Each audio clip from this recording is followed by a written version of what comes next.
Truth Tank, and I'm your host, The Tank. If this is your first time listening to The Truth Tank, a big welcome. If you're a repeat listener, welcome back. Alright, third week in a row recording. It had been ages since I recorded, and now I've done 3 weeks in a row. Getting those episodes pumped out before the end of the year, and before I spend a majority of next year recording The Lie of Communism. We've got some exciting news. The Truth Tank merch store should be up and running in a couple of weeks, or months, depending on how far behind or in front I get. I'm recording this episode the 1st of December. By the time it's out, I'll probably be closer to Christmas or just afterwards. I've got a few episodes I want it out before March next year, including the long-awaited Nostradamus series that I started recording about this time last year. It was late November, December. I recorded the first two parts. I've got probably part 3 and part 4 still to go. By the time this comes out, it probably is closer to Christmas. On tonight's episode, we'll be looking at a topic that really does piss me off and has become more prevalent in recent years, especially since a lot of retail has gone online and online shopping has become a more prevalent part of everyday life. And this isn't just reserved for online purchases. This is happening in physical stores, coffee shops, restaurants, and businesses all around the world. And that is the ever-increasing use of cashless payments.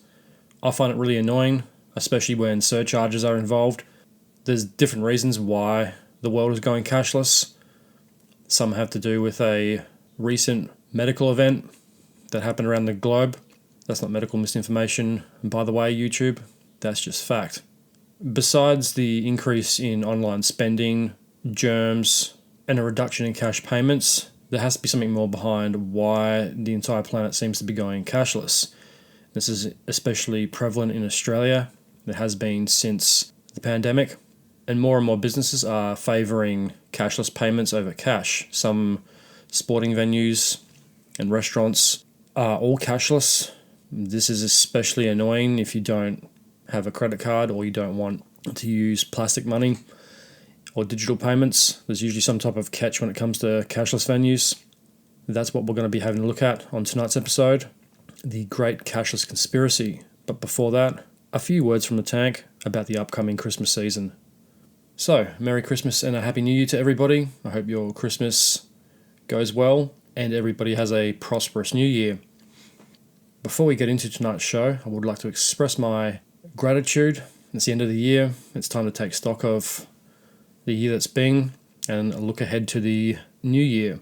So I'd like to express my gratitude to the wonderful podcasts who have supported the Truth Tank over the past year and the past several years. I'm very grateful for, and this is no particular order, there's no ranking system, everybody is equal in this. I'm very grateful for the support of my homeboys at Cheers Big Ears, the Three Little Pigs podcast, Lights Camera Rant, Crime to Burn, Mikey on Mute, Image of the Invisible. They've recently gone live on Rumble, so if you can't find them on YouTube, head on over to Rumble. You should probably know my feelings about YouTube by now. I had an episode pulled down recently, so if you can't find episode 61 on YouTube, that's because it's been pulled down. It was pulled down for quote-unquote medical misinformation. All I did was give my personal feelings about a recent global medical crisis, and that was all, and that was enough to get pulled off of YouTube and warned. I'll be heading over to Rumble as well. If you don't want to miss a Truth Tank episode, especially the controversial ones that get pulled off of YouTube, make sure you subscribe to the Truth Tank on Spotify, Apple, iHeartRadio, or wherever else you get your podcasts from. So back to gratitude. So some of the other accounts I'd like to shout out are The Dead Podcast, Mondo Street Social Club, Bucket of Chum, the Shark Movie Podcast, all the other great podcasts and accounts and wonderful humans out there that have supported the Truth Tank over the past several years. So Merry Christmas, Happy Holidays, Happy New Year. I'm eternally grateful for everyone who listens to this show. It's not an easy thing anymore to get people to listen to a podcast, especially since there's millions of them now. So I am very grateful to my loyal listeners, to new listeners, past listeners, and anyone who has listened to the show. I'd just like to say thank you to everybody who has supported and supports the show. Your support means a lot, and I hope you come back and listen to the Truth Tank in 2025. Alright, enough about gratitude and festivities, let's get into tonight's show. So without further ado, let's get into tonight's show. This is episode 64 of The Truth Tank, The Great Cashless Conspiracy. G'day. Don't skip. Let me interrupt the podcast that you're currently listening to with some blatant self-promotion. What do you get when you mix two Aussie mates, a splash of booze, well, more than a splash, and some microphones? You get Cheers Big Ears, hosted by myself, the Chad, and my mate, Matt, and sometimes, but more often than not now, my missus, Bobby. It's a podcast of adult beverages and not-so-adult conversation. It's not serious, far from it. Well, except for that one episode, but that was just that one. We're available wherever you get your podcast fix. Cheers, Big Ears. So, the topic of tonight's episode, as I have mentioned, is about the ever-increasing rise in cashless payments, i.e. the cashless conspiracy. So why are we being forced as a society to go cashless? Is there any good reason for this? Is it just a product of the times? Is it a symptom of online shopping and the rise of digital payments? Because you can't exactly go online and buy something with cash. And cashless payments aren't really a new thing either. They've been around for quite a long time. PayPal's been around for about 20 years or so. Maybe not 20, but it's been around for a hell of a long time. I've been using it for a while, since 2011, probably before then. So cashless payments aren't really a new thing. They've evolved over time and they're obviously a much more popular form of payment now compared to 10 to 15 years ago. But why are we being forced to go cashless? Why do some venues insist you go cashless and others don't seem to care? What's wrong with physical legal tender, i.e. money? For all the kids out there, we had this thing called notes and coins. Coins were heavy, they jingled in your pocket, but at least you always knew you had money. When you have a plastic card and you have no way of telling how much you're spending, unless you actually go to an app and check, digital payments, online payments aren't really the same thing. You don't really know how much you are spending, and it's very easy to overspend. Because you can't feel or see the money, you don't have that emotional connection with, this is what $400 in my hand feels like. This took me a long time to get. Am I really going to spend $400 on something I probably don't need? Where you're probably more inclined to do so online because you can't see, touch or hold the money you're spending. It just comes out of an account. It's all, like I like to say, invisible money. I dare say there's probably a generation of kids out there that don't even know what physical money looks like. They've probably never seen or even held a note or a coin before. Yeah, coins were annoying. They used to fall out of your pocket if you didn't have them in a coin purse. They used to jangle around. They'd get heavy if you had enough of them. But they were cool. At least you know how much money you had. Notes were much better. They obviously don't weigh as much. I always got a good feeling when I opened my wallet and I saw a whole wad of cash. Yes, I'd spend it, but I'd come to think about it. I didn't used to spend as much as I do now when I had cash because you knew how long it took to earn. You could open your wallet and go, well, that $500 is going to last me 2 weeks or 3 weeks or whatever it was. Where today you really don't have any idea. You have to keep going to apps and logging into online bank accounts to try to check, which is fucking annoying and time consuming. You could just open your wallet. Like I said on the previous show, online hasn't really made anything that much more convenient. It's more time consuming, I think, than the old analog paper way of doing things. So, when did this start, and who or what is behind the rise in the cashless society, besides technology and the obvious? Is it a conspiracy? Is it purely just a really deceptive and clever way to track people's spending and shopping habits and getting a digital footprint on people for the purposes of advertising or selling information onwards? Cashless, online, digital payments, whatever you want to call them, have been around for a while. They're nothing new. I personally have been using digital payments for well over 10 years. The big difference I have seen in the last couple of years is the rise in surcharges, especially in physical settings like restaurants and businesses. That wasn't such a big thing 2 or 3 years ago as it is now. Surcharges were mainly a credit card thing. I never actually used a credit card at a restaurant or anywhere like that. The only time I've really ever used a credit card regularly was when I've been overseas and acquiring cash or finding a vending machine wasn't that easy to come by. And most hotels insist on a major credit card as their preferred payment choice. Surcharges really get under my skin. I think it's just really fucking shitty that, especially where physical businesses just try to rip you off even more by adding that 0.9% surcharge. I think it's required by businesses now in Australia to advertise that you are taking surcharges, where a few years ago I don't think they were required to advertise that they took surcharges. And it's such a cunty thing to do. If you're going to get people to come to your coffee shop, your restaurant or whatever, or go to a stall, and just because they're making the dominant form of payment now, according to most places, they're going to make you use digital cashless payments, and then they're going to charge you extra the same way credit cards used to, and credit cards have been around for a while. I don't know what the reason for surcharges was for credit cards, but people accepted it, whether it was the convenience tax of not physically having to pay. Yeah, maybe that was just to do with the bank covering the cost of the purchase. You're borrowing the money off of the bank on credit, so technically it's their money. So a surcharge for a credit card could be explained as a convenience tax and a fee against having the credit loaned against the bank. It's also a bit of a safety net too. So if you're overseas or somewhere and you can't get access to cash, a major credit card is accepted in most places around the world. So at least you have that insurance and assurance that the payment is going to go through and you're not going to be left high and dry somewhere.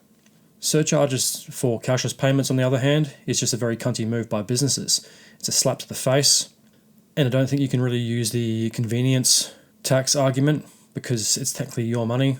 If you use EFTPOS has been around for a long time. If you go into a coffee shop or somewhere, you buy something, you're using a EFTPOS payment, your money's being transferred to the vendor's account from your account, usually within a few minutes or an hour or so. If you didn't have any money in the account, you're not going to be able to buy whatever it is you're trying to buy. They therefore can't use the argument that, well, a third party like the bank is loaning you the money. Yes, your money's in a bank account, but it's your money. It's going direct from one account to the other. So there shouldn't be any surcharges on the part of the business. It's just another very cunty slap to the face. In a world where everything is expensive and everybody wants to rip you off, it seems, on a daily basis for everything. If you added it up, all the surcharges that you get charged on a daily basis over a week or a month or even a year, you'd be surprised how much free money you're giving away. Even if it is a 0.09%, when you add it up, it's a lot of money. It's a lot of free money we're giving to businesses and banks for pretty much doing nothing. And if you're going to buy your skinny latte in the morning and you're using a cashless payment, just say it costs you $3.50, but with the surcharge it costs you $3.59. Then the guy behind you uses cash and he only pays $3.50. It seems like an insignificant amount, and most people probably brush those type of insignificant amounts off, but I'm a tight ass, so I like to count every cent. Over the course of a year, that's a lot of fucking money we're just freely handing over. And it's no surprise that people are charging surcharges because no one ever seems to question it. And I wouldn't be surprised if the banks are in on it, trying to get vendors to push for cashless payments to collect extra money. Those EFTPOS machines aren't cheap. They're not free either. You've got to pay a fee to the bank to hire them. So the vendors would probably be more inclined to take that extra little piece of revenue to cover their costs. And unfortunately, owning a small business is very expensive no matter what it is you're selling or service you're providing. All over the world, small businesses are struggling because it's just everything is expensive. Rent's expensive, inflation, cost of goods, cost of production, markups, all that shit adds up. To dive a bit deeper into the cashless future we might be going towards, according to the experts, I found an interesting article called "The Future is Cashless" on the forgov.queensland.gov.au website. It's the Queensland government's website for government employees. It's got a very interesting write-up about why we are going cashless. This is under the signals and trends section. In 2018, experts predicted that a cashless future was 2 or 3 generations away. 2 years later, the world experienced the COVID-19 pandemic, which appears to have accelerated the move towards a cashless society. The fear of transmission, coupled with lockdowns and other restrictions, led to the boom in online shopping and cashless payments globally. Yes, that might be true, but I would argue we were made to go cashless. We were told cash has germs and can spread diseases. I mean, how many people have died in the history of cash from contracting diseases from money? I don't think it'd be that many. It's probably pretty rare, but we were told money was dirty, and to stop the spread, you had to use cashless payments. And we don't make the rules. The government enforced cashless payments, so did a lot of businesses globally. And I love how they say, there's this global trend that people just aren't using cash anymore. We were forced not to use cash. Therefore, cashless payments are going to go on the rise. People have to buy shit to live, and if you're only giving people one option out of several payment methods, of course the cashless payment is going to outrank the cash payments. And now there's this big trend with venues and businesses, mainly venues like sporting arenas, that they're completely quote-unquote cashless. So they're forcing us to give over more of our personal information in order to spend our own money in a digital way or in a cashless way. And yeah, is there any surprise that online shopping went through the roof? I mean, people were locked down for months and told not to go outside and to pretty much stay at home and order shit. So that's what everybody did. So is there any surprise that those cashless fucking payments outrank the cash? I'm not. Most people were told not to go out. You couldn't go to the shops and spend cash. You had to stay inside and do it. I think that's a bit of a bullshit statistic. As consumers continue to embrace the legacy of the pandemic and a surge in finance technologies, cash payments are expected to continue to decline in the coming years. Yeah, well, no shit. Cashless payments are probably here to stay. There was a huge rise in online shopping. But until they invent a machine where you can put a $50 note into your computer and that transfers it into digital currency and takes your money through a vortex or a black hole and delivers it to the bank, that's probably going to be the most dominant way to spend your own money online. Checking doesn't really work online, and that's pretty much dead anyway. But it's still around. People still do use checks, especially for large sums. The shift towards a cashless society has been gaining ground for some time now. Sweden, the first European country to introduce banknotes in 1661, I did not know that, became the world's first cashless society on the 24th of March 2023. Interesting. So the global leader in new forms of currency is also the first country to become cashless. I wonder how that is working out for them a year on. That is very interesting. I wonder how much backlash there was to that. And look, the other argument for that would be Sweden is a pretty small country. It only has a population of about 3 million people, so yeah, maybe cashless is easier. I don't think it's going to work in a country like America or Australia, especially in rural parts of Australia where you have small towns that rely pretty much solely on cash payments. Yeah, they probably have cashless FPOS and credit card facilities, but some of these places the power isn't always reliable. They don't get a lot of tourists. Locals probably all use cash. And like I said on the digital ID episode, modern technology, digital payments, all that modern crap that's supposed to make everything more convenient, yeah, in some ways it does, is all well and good if the technology infrastructure is there to back it up, like internet speeds and the NBN. And in most Australian cities, the internet is pretty shitty, so I can only imagine what it's like in some very small country and rural towns. And that is the problem, is the distance and the space between banks and cities and supply chains. Digital payments are great, but cash will always be king. And if I was a betting man, I'd bet the US is probably in a similar boat. A lot of smaller country places, rural areas, probably would favour cash over cashless payments. Yeah, in Europe you might be able to do that, where everyone's closer together. But in large spread out countries, I don't think digital payments work, or cashless payments work as the sole form of currency. Finland and the UK are top ranked to become cashless societies as well. Poland, on the other hand, has scrapped plans to limit cash payments to ensure freedom of choice. And that is why I love the Polish. The Polish do not give a fuck what the rest of the world is doing. If the rest of the world goes right, the Polish go left and give the middle finger to whatever bullshit reason the rest of the world has given to bring some new form of whatever trend is popular that year. Yeah, and I think the Polish have it right. Why can't we have both? Why do you have to pick one or the other? Why is everything such a black and white issue when it comes to global issues? It's red tie versus blue tie, Republican, Democrat, Liberal, Labour, your side versus my side.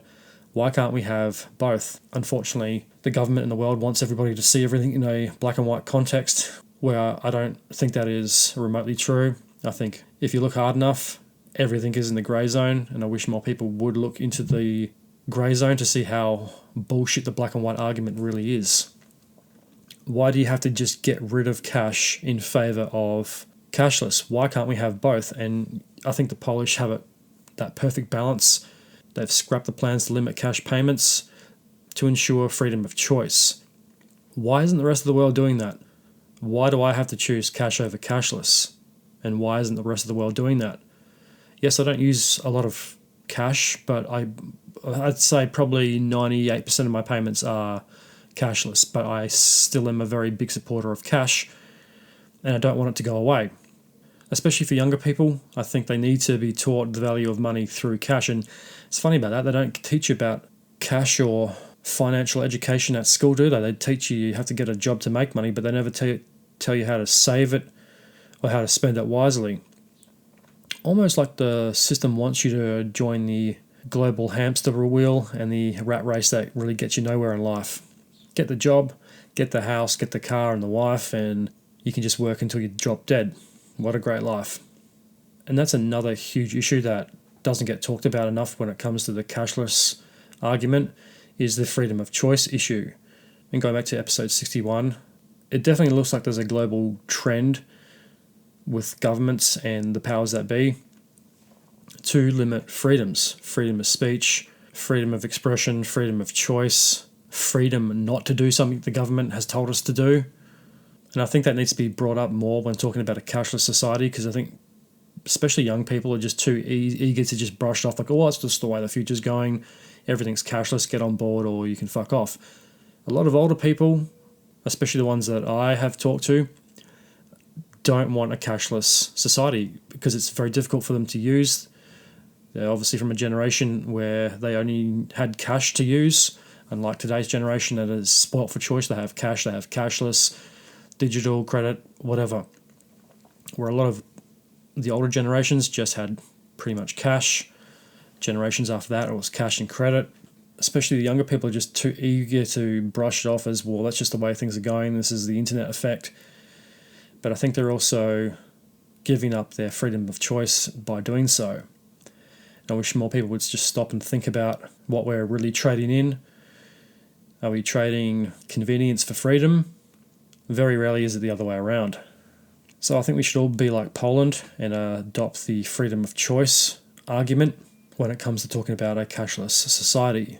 In the Asia-Pacific region, Australia, China, Hong Kong, India, Japan, Korea and Singapore are identified as frontrunners in digital payments. Card payments made up the bulk of consumer payments in Australia in 2022, while cash payments decreased to 13% from 69% in 2007.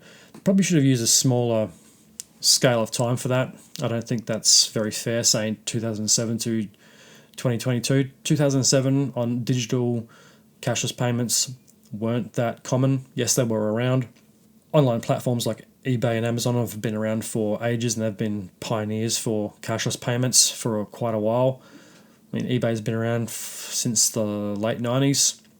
And yes, more people are using online platforms to do their shopping, but there's also a hell of a lot more of them. That shouldn't be that surprising. But to say from 2007 to 2022, I think a more accurate picture would be 2014 to 2022, whether it was definitely a significant rise in online shopping.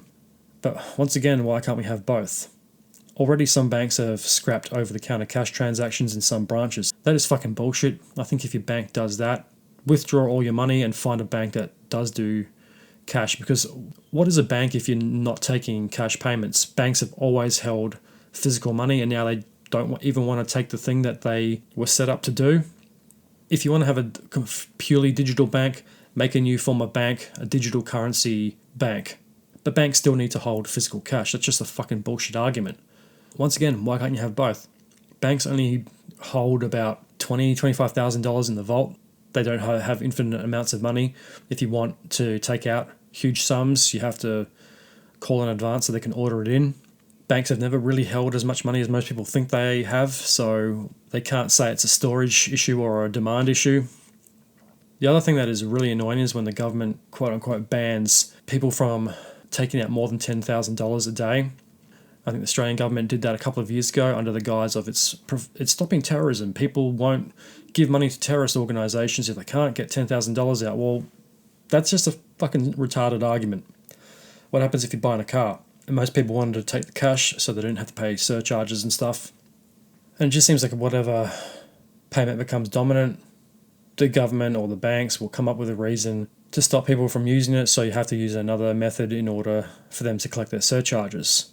Yes, there is an argument that it does prevent criminal organisations from depositing large amounts of money, but if you have some dude coming into the bank Monday to Friday for 6 months, depositing $10,000 in cold hard cash every single day, I think the bank manager should probably ask a couple of questions.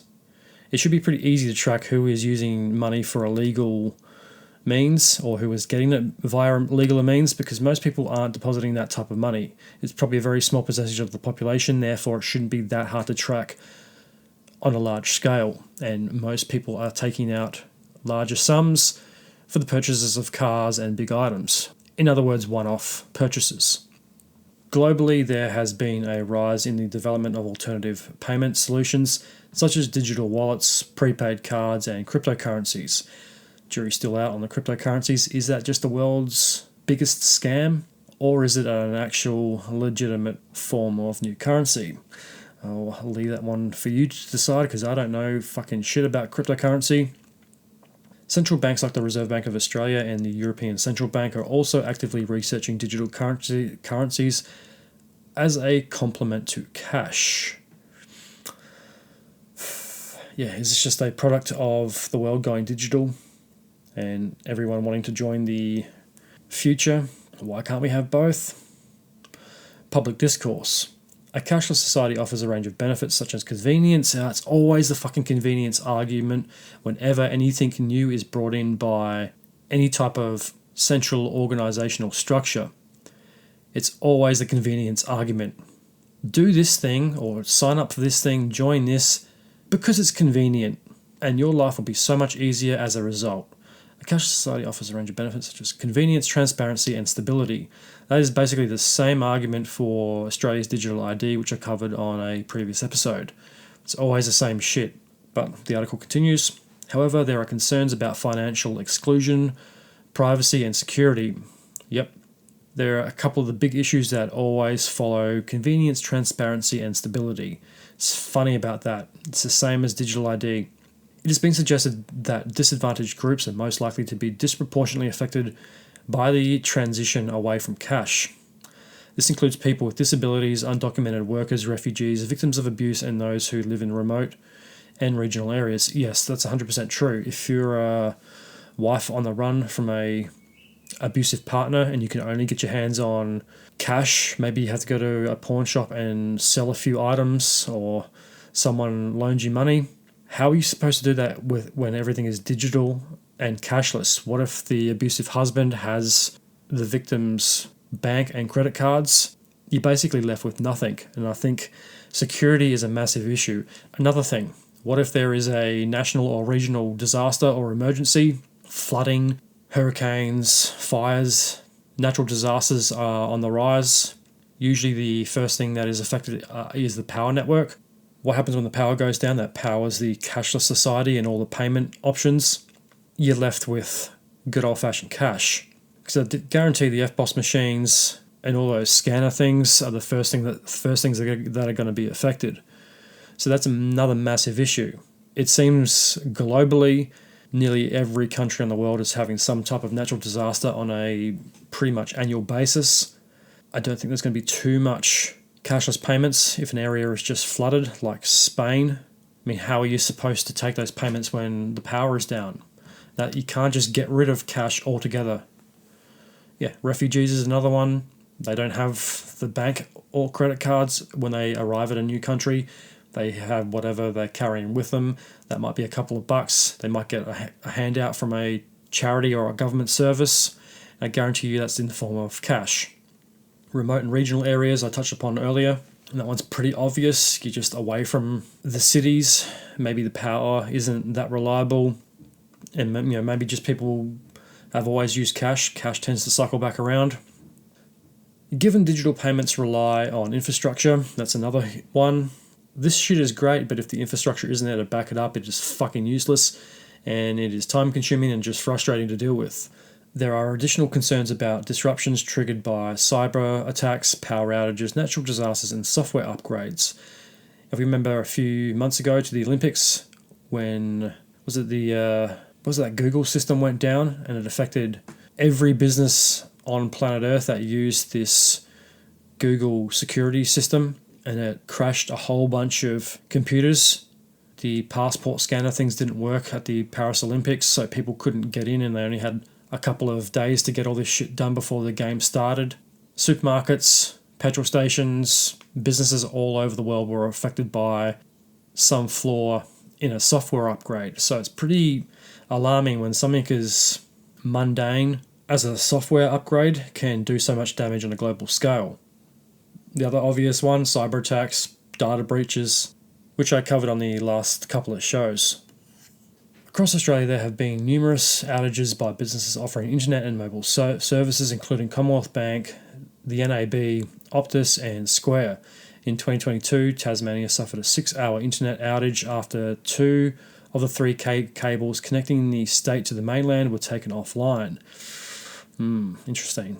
All these outages affected electronic payment services with lost sale opportunities, as businesses reportedly required customers to pay with cash. It's funny about that. The businesses that want you to go cashless and charge your surcharges are the first businesses that require you to pay cash when the system goes down. Interesting.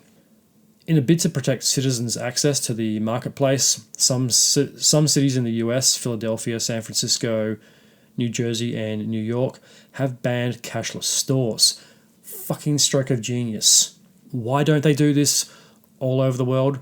There's a lot of businesses in Australia that have a sign in their window saying we only accept cashless payments, or we are predominantly cashless, or we're a cashless site. It is fucking annoying. A lot of the concerts I've seen this year have been through the One Arena, and they like to proudly say, we're a cashless arena. Where I go watch the football, same thing. We're a cashless venue. There are more and more cashless venues popping up all around the place. There's that new one they made in LA, the Clippers new stadium. That's apparently all cashless. You got to get facial scans or something to go into it, which is, that's just creepy. What are they doing with the data? Why do they need facial scans? No other stadium's done that before. Maybe there's an argument for large sporting venues to just be cashless. Maybe it's just safer and easier if they don't keep the cash on site. If you've seen that movie The Town in Fenway Park, where they count the money after baseball games, they have a whole treasury department and security that has to count up the money, then transfer it to the bank. So yeah, there could be an argument that it does make these places vulnerable to heists or robberies. That hasn't been the case over the last 50 years. I don't think there's been too many sporting venues that have been robbed, or places that have large amounts of cash. Yeah, robberies happen, banks get robbed, but I dare say successful robbery attempts have been pretty low. The security is pretty good in these places.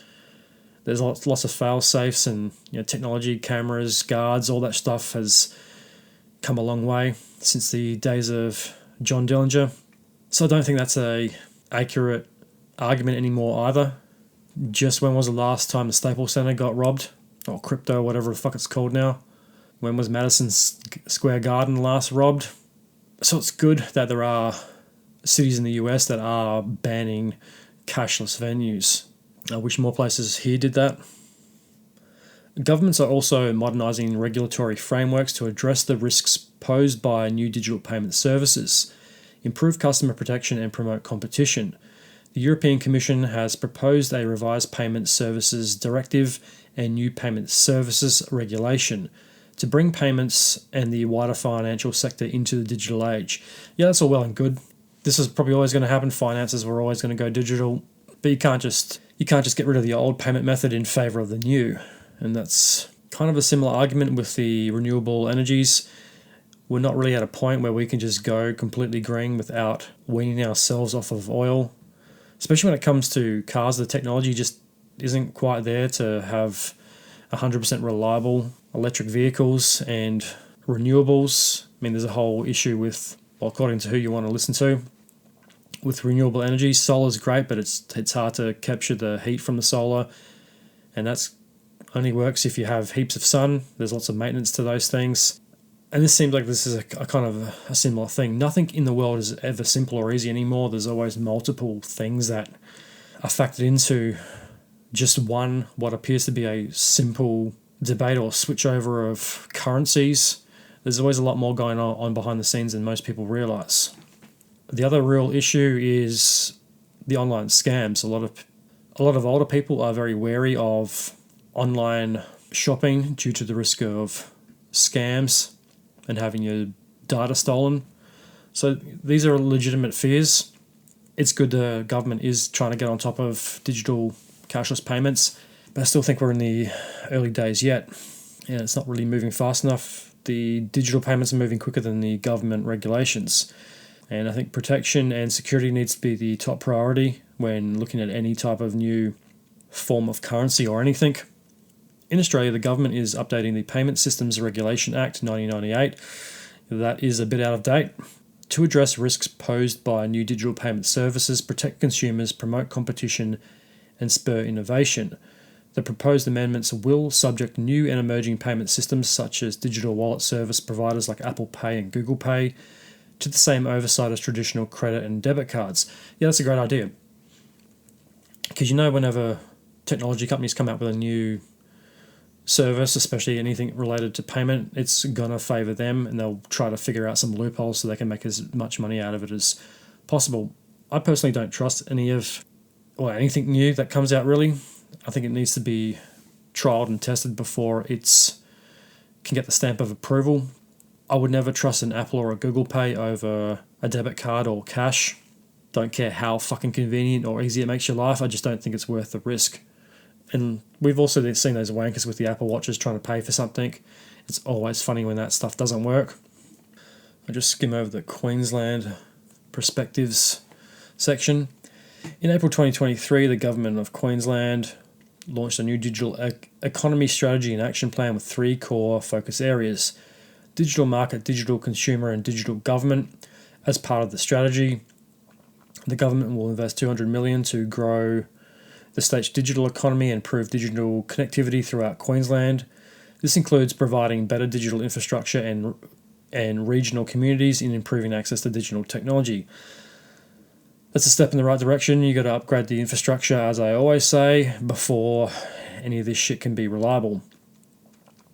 The government is also rolling out smart ticketing on public transport to allow customers to pay for travel with contactless debit and credit cards, including those linked to digital wallets. Yeah, I believe that when I see it. I bet you the first day that's rolled out, nothing works, and all the trains and public transport services are all delayed, and there's going to be a lot of people late for work. The trams, where I am, have a electronic payment. Actually, come to think of it, we've had electronic tickets for a long time. When I went to LA, the train tickets there were all like a plastic credit card size thing. You got loaded up at one of the machines. You put your money on it, and then you just scanned it. The trams and the trains work pretty much the same way. Here you have a credit card thing. You go tap. We don't have the old paper magnetic strip ticket things like we did years and years and years ago when I used to use a tram. Might be a bit behind the times if they're not quite up to date with that. But once again, that's all great, but if the infrastructure isn't there, it's not really worth too much. Despite these developments, Queensland's susceptibility to natural disasters would suggest a cautionary approach to any transaction to a cashless society. Yes, very reasonable. Queensland does get lots of cyclones and flooding and fires. Disruptions to financial services during the 2019-20 Black Summer, for instance, emphasised the importance on having cash on hand as FPOS machines and ATMs were down. And that reason, above all else, I think just proves the point. You can never really get rid of cash because there are going to be times, even in a modern society where we think we're so smart, Mother Nature is always going to win. There's always going to be those disasters, electrical storms, floods, fires, hurricanes, whatever happens to be, hail, that can do a lot of damage to the power networks. Queensland 21-22 State Disorder Risk Report notes that disruptions to financial services such as ATM and FPOSs during natural disasters can significantly impact consumers. No shit. In addition, there has been a spate of rural and regional bank closures across Australia, with 21 banks in regional Queensland closed or threatened with closure between September 2022 and May 23. While banks cite a combination of declining foot traffic and reduction in store transactions and increased demand for online banking services as the reason for the closures, community leaders have expressed concern about the impact such closures on cash-reliant businesses, community organisations, socially disadvantaged people, elderly residents who are wary of online banking. Yeah, where I do a lot of my shopping, there used to be a bank outlet there, the bank I'm with. I didn't go there a huge amount. I used to, years and years ago, I used to go there quite a lot, and the bank teller would always say, "Why don't you do your banking online?" And I'd always say, "Well, aren't I keeping you in a job? I mean, if nobody comes in here, especially younger people, it's going to close and you're probably going to be looking for a new job." And once the teller said, "Yes, that's true. We want to give our customers all the options," I said, "Yeah, no, I know about online banking. I mean, I wasn't born in a cave somewhere." At the time, I just didn't trust it. I didn't particularly do a lot of shit online. I'd always go to the same shopping centre. There was a bank there, so, you'd put two and two together. It was far easier and more convenient to just go to the movies, go to the bank afterwards, go home, rather than trying to figure it out online. Different story now. Fast forward a few years and that bank closed. They even took the ATM machines out, and every time I went there, I would probably wait a decent amount. I reckon the last time I went there, I probably waited 15, 20 minutes because there was only one person on the front desk. There's a lot of older people in there doing their weekly banking, and now where are those people supposed to go? The other branch it's not a far way away, but it's a bit of an inconvenience depending on what side of town you live on. And especially if you're an older person and you don't particularly like or have the energy to travel that far, it's a bit annoying. Although some banks have committed to suspending bank closures pending the outcome of a parliamentary inquiry into bank closures in regional Australia. Yeah, the regional Australia one is a big thing. You think the banks would be pretty central to the survival of the businesses and the people in town, because they don't have the luxury of having the armour guard truck come around every week, or the influx of tourists to spend money, or ready amounts of cash supplies. So I think the regional banks would want to stay open. And I guess it's more of a niche thing, but you have to think that the people in town would be more reliant on the banks and local businesses having cash than they would cashless payments. Commonwealth Bank has warned that managing cash transactions is becoming increasingly unstable as customer demand diminishes. Okay, maybe if a major bank says it, I'd probably call bullshit. This is supported by findings of the Regional Bank Task Force that around 80% of the regional Australians generally use internet banking or mobile apps to pay bills from as of June 2022. Okay. I'm not sure I trust some of those reports. Expert opinion. Angel Thong, Associate Professor of Finance at RMIT University, believes that the move to a cashless society in Australia is inevitable and well underway. She estimates that Australia will enter into a cashless society by 2030. I love when experts give their opinions and they give a date, and that date comes and what they predicted doesn't quite come to fruition. Maybe it will, maybe it won't. Slightly later than Commonwealth Bank's prediction of 2026, and that's only pretty much 2 years away at the time of recording. Yeah, 2026, 2025, and in a month it's 2025. And before we know it, 2026 will be here. So yeah, I don't see it being cashless by 2026. I actually see more of a concerted effort to bring back cash in some places. It seems to be getting a bit more popular. And look, and as soon as the hipsters and young people find out that this thing called cash existed and it goes against the mainstream, you'll see a huge turnover in people going back to cash. As soon as the hipsters and the young people get onto it, it will change the game. And urges for government regulation of digital payment services to help navigate the transaction. The influential independent UK Access to Cash Review warns against the quote dangers of sleepwalking into a cashless society. And unfortunately, that is a thing that Australia is very good at, is sleepwalking through situations, and advocates for governments to ensure access to cash for those who rely on it, radically change cash infrastructure to address cash deserts, and make digital inclusion a priority. Digital policy futures view. The emergence of new forms of electronic payment methods such as internet phone banking, QR code, and buy now, pay later services have led to a steady decline in cash usage. With the predicted transaction to a cashless society, it will be important to address the risk posed by new digital payment services through regulation. This includes establishing minimum privacy and security requirements and posing reporting obligations in the event of fraud and cyber attacks. That brings up the other question: how much information do these payment services take and how much do they keep? Are the buy now, pay later services at risk of becoming the next Optus data breach? Possibly, if they don't take security seriously. Digital inclusion should also be prioritised to ensure no one is left behind. This is especially so in rural and remote areas. Yeah, we've seen that before, yada, yada, yada. As some consumers have indicated a preference for cash, and banks have expressed no intention to scrap cash entirely. It's unlikely that cash will become extinct for the foreseeable future. However, maintaining access to cash in a geographically dispersed state will become an increasing challenge as market forces place further pressure on regional banks. As has been suggested in the UK, new models for cash infrastructure and distribution may be required to facilitate the transition and to ensure access to cash during emergencies and natural disaster events. Closing thoughts. COVID-19, coupled with evolving consumer preferences and decreasing ability for cash, has expedited the shift towards a cashless society, possibly by 2030 or even earlier.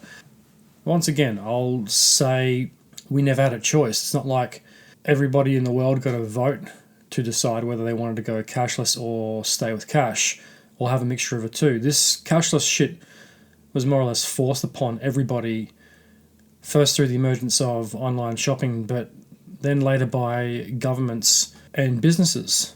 So what choice does a consumer actually have? If you want to go watch a football game and the venue happens to be cashless, well, guess what? You're going to have to use a cashless payment if you wanted to go to the game. If you go to your favourite coffee shop and they're only taking cashless payments, most people are probably going to pay with a cashless option. While cash use may remain an option, investment in digital infrastructure and literacy are needed to ensure financial access for digitally excluded populations, especially in rural and remote areas. Digital payment services must also be inclusive and accessible, with additional effort to support the digitally excluded. That's also a massive issue. I think that's probably one of the besides security, is probably one of the biggest issues, is the regional debate and vulnerable people who need access to cash, and the accessing of cash during natural disasters, which are becoming more frequent. Payment regulation, which addresses risks posed by new digital payment services, are also essentially to give Australians confidence that their funds and personal information are safeguarded. End of report. Interesting. This is going to be a debate that definitely divides people. What are your thoughts? Are you for a cashless society, or are you against it? Or are you like me, who thinks there needs to be a balance between the two? Why can't we have multiple payment options? The big mystery around the cashless society is, what would it look like? What would a cashless society be like? my own personal experience, I haven't used cash a hell of a lot in the last 10 years. It's become very normal for me not to see cash for months and months on end, or at least not to buy things with cash. I'd probably say like 98% of my payments are cashless, either through EFTPOS, PayPal, debit, credit, or Afterpay. I found a recent article on nationalseniors.com.au titled How a Cashless Society Would Work. It was published the 13th of September 2024. It was compiled by Brett Durbitz, a communications specialist. In recent years, the concept of a cashless society has evolved from a futuristic idea to a realistic possibility. It's pretty much an everyday thing for me, not using cash, and it's definitely not a futuristic concept for me personally, not anymore. As I mentioned, and I'm probably not the only person, there's probably millions and millions of people out there that are using pretty much all digital payments. With the rapid advancement of digital payment technologies, nations worldwide are gradually moving away from physical cash, and Australia is no exception. Cash usage in Australia has been steadily decreasing for several years. This trend was in place before the pandemic, according to the Reserve Bank of Australia, the RBA. Cash was used for just 27% of all payments in 2019. Interesting, a significant drop from 69% in 2009. That's the same statistic from the last report. When you think about it, that is a massive drop, 27% of all payments cash-based. It's still not an insignificant number. If it was 5 and under, you could kind of understand maybe having cash as just a backup option. But 27% is still not an insignificant figure. It's not huge, but it's not nothing either. I don't think pandemic years should be included when they do stats in the future, because we were pretty much forced into using cashless payments. And now that has become the norm, or in most people who weren't familiar with the cashless society idea, it's become very much the norm to have cashless payments and to deal with pretty much cashless transactions. The decline in cash usage has also led to lower numbers of bank branches and bank-operated automatic teller machines. Yeah, I've noticed in my area there's been a huge drop in ATM machines. I think there's only like one in the shopping centre I go to, and they used to have 3 or 4. You don't see them very much anymore. I used to go to them all the time when I was younger. Before I'd go to work or after, I'd walk up to the ATM, get my money every Tuesday or Wednesday, and then be covered for the week and weekends purchases, which is mainly grocery shopping and whatever I was going to do on the weekend. National Seniors Australia has been spearheading a campaign to keep cash in the economy for those who wish to use it, but we need to consider a future where digital transactions reign supreme. Yes, and I'm all for keeping cash. Key features of a cashless society. All or nearly all transactions would be conducted electronically. Australians would use mobile apps, digital wallets, and contactless cards for everyday purchases. I'm very wary of contactless payments. I hate that pay and go shit. Tap and go like payments were one of the first times I was aware of surcharges. Someone told me that they take a surcharge for every time you tap your card. It's only like 1%, but it's only like 1 cent, but it does add up. That's the first time I can remember about non-credit payments taking surcharges or a very small transaction fee. So I don't remember seeing too many when I made EFTPOS payments. I'm old school. I always stick the card in the machine. Even if it takes longer, I'm not going to pay the 1 cent extra. This would also extend to person-to-person transactions, with money transfers happening instantly across mobile banking apps.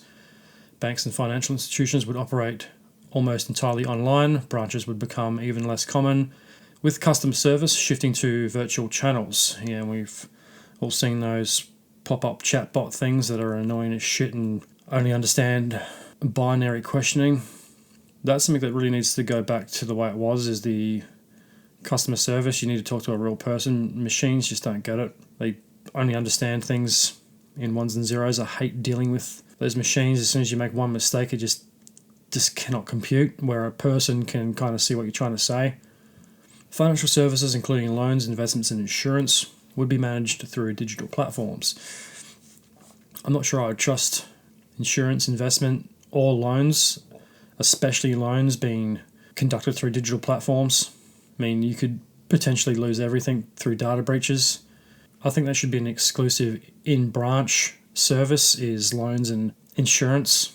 It sounds like that could really ruin your life if your home loan and insurance information got hacked.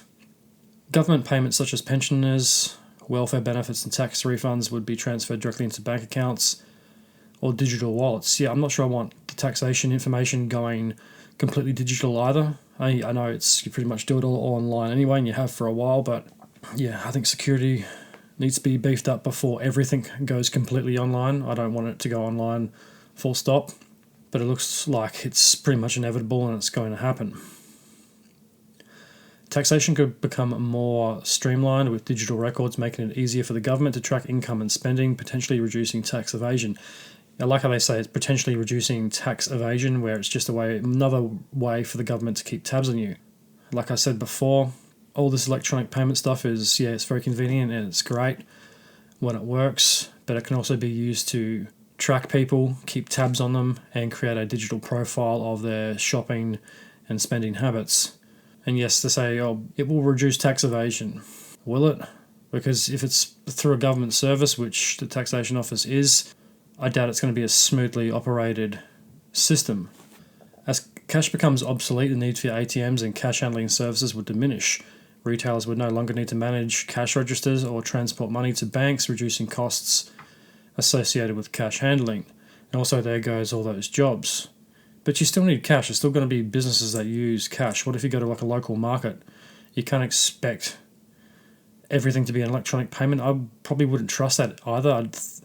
If I was going to a market or a fair, I'd probably want to spend cash rather than using those cheap-looking Apple swipe things and scanning my card. I mean, you've got no idea who owns the shop, or does the thing have a bug or a chip in it that's taking your information? Is it some dude sitting across the hall on the park bench? Is he hacking everybody's information?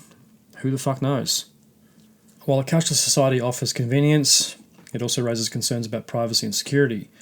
Digital transactions leave a traceable record, which could be exploited by hackers or lead to increased surveillance by authorities. Yes, and that's another massive issue, is information and your shopping habits getting hacked. What if you're a pervert and you like to buy and browse from adult stores quite a lot? Now that information is all out there.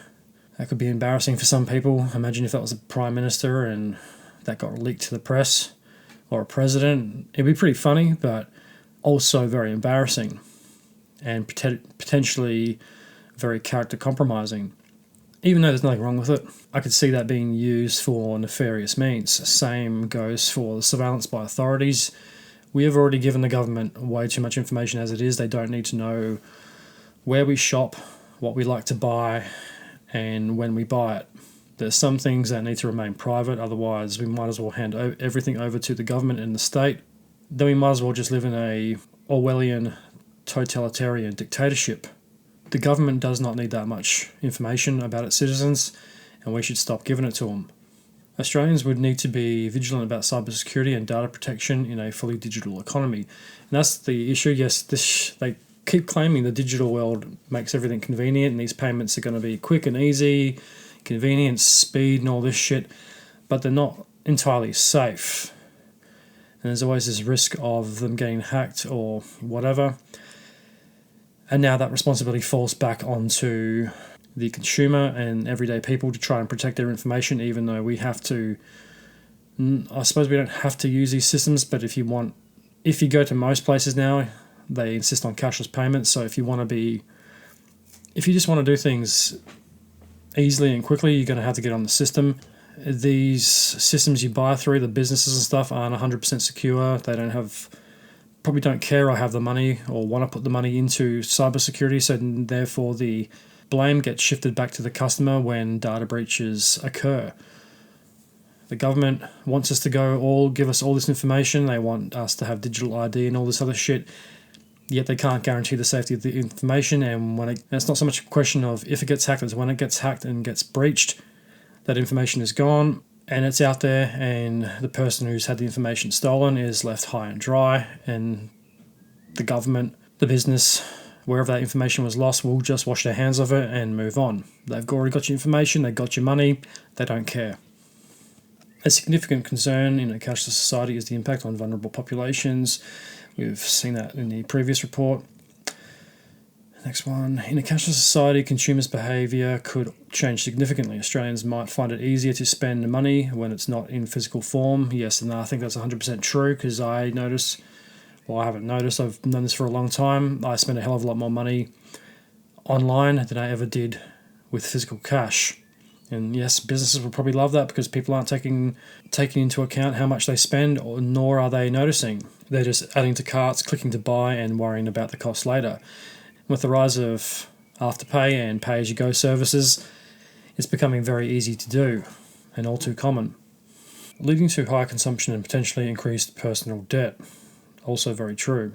On the other hand, the convenience of tracking spending through apps could help consumers better manage their finances. Yeah, it's the balance. That's also true. Some people do find it easier to track spending if everything's recorded on an app. I mean, apps are cool and all, but I don't particularly use them that often. The RBA would play a crucial role in a cashless society, ensuring the stability of the digital payment system and protecting the interests of consumers. A cashless economy could enhance Australia's economic resilience by reducing the risk of money laundering, tax evasion, and other illegal activities associated with cash. So there's no cybercrime or electronic fraud or money laundering. Criminals are smart. If there isn't a way to rob something or launder something or exploit or scam it, I guarantee criminals will think of a way to do it.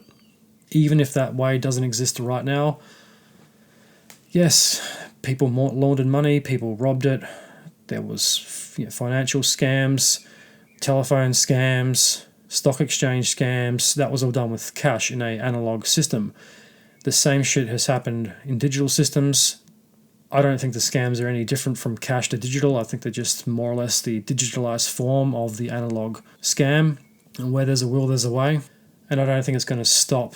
It might slow it down, but I don't think it's ever going to stop any type of illegal or illicit financial activity.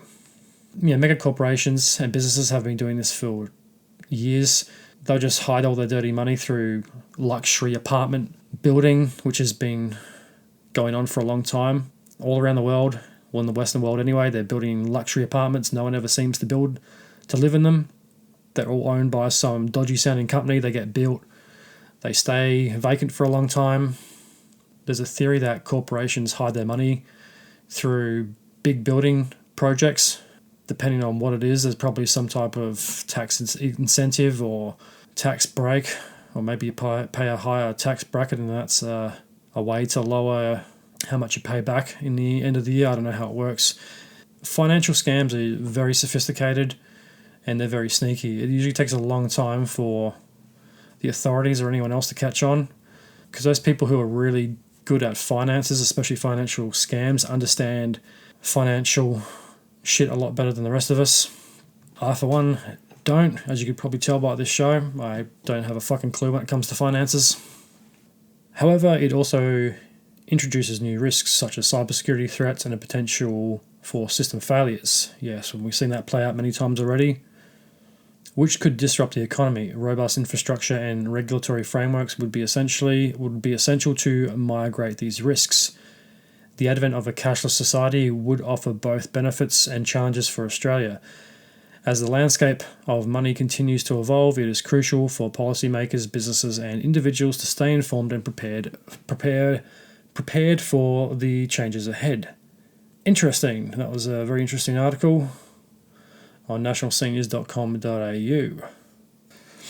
The other thing we need to ask is who and why is this being pushed, besides the obvious changes in technology and consumer retail spending? Who is behind the plan and the stats that Australia will become cashless by 2030? I think that is bullshit. I don't think Australia is going to be cashless by 2030. I don't think it's going to be cashless at all. I think that's just modern academic wank.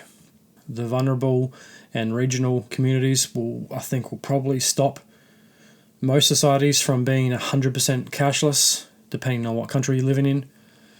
In regional Australia, I can't imagine the infrastructure will be there to make cashless payments the dominant form of paying for goods and services.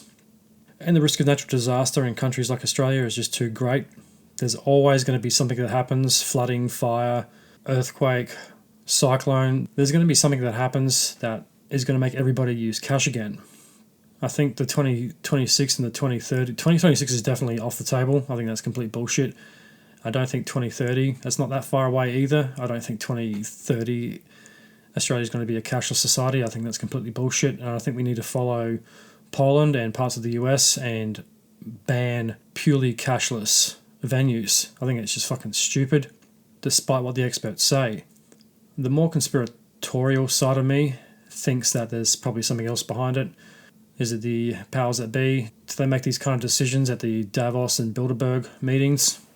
Is this the central global bank trying to push a cashless society so they can track and trace us easier? They can build dossiers on everybody and track our spending habits, what we like to buy, what we don't like to buy, where we shop, what time of day. And I think that's another very overlooked part of the cashless debate, is just how much personal information we are giving up and handing over to businesses to either sell to other businesses, to store on a server somewhere, and just wait for that massive data breach cyber attack to happen so all our information can be stolen because they're too cheap and lazy to hire a proper online security team to beef up their security protocols. Or do they just use this information to hoard, to sell to third parties who sell it on to criminals? I think there's something a little bit more fishy to this than just the change in consumer spending.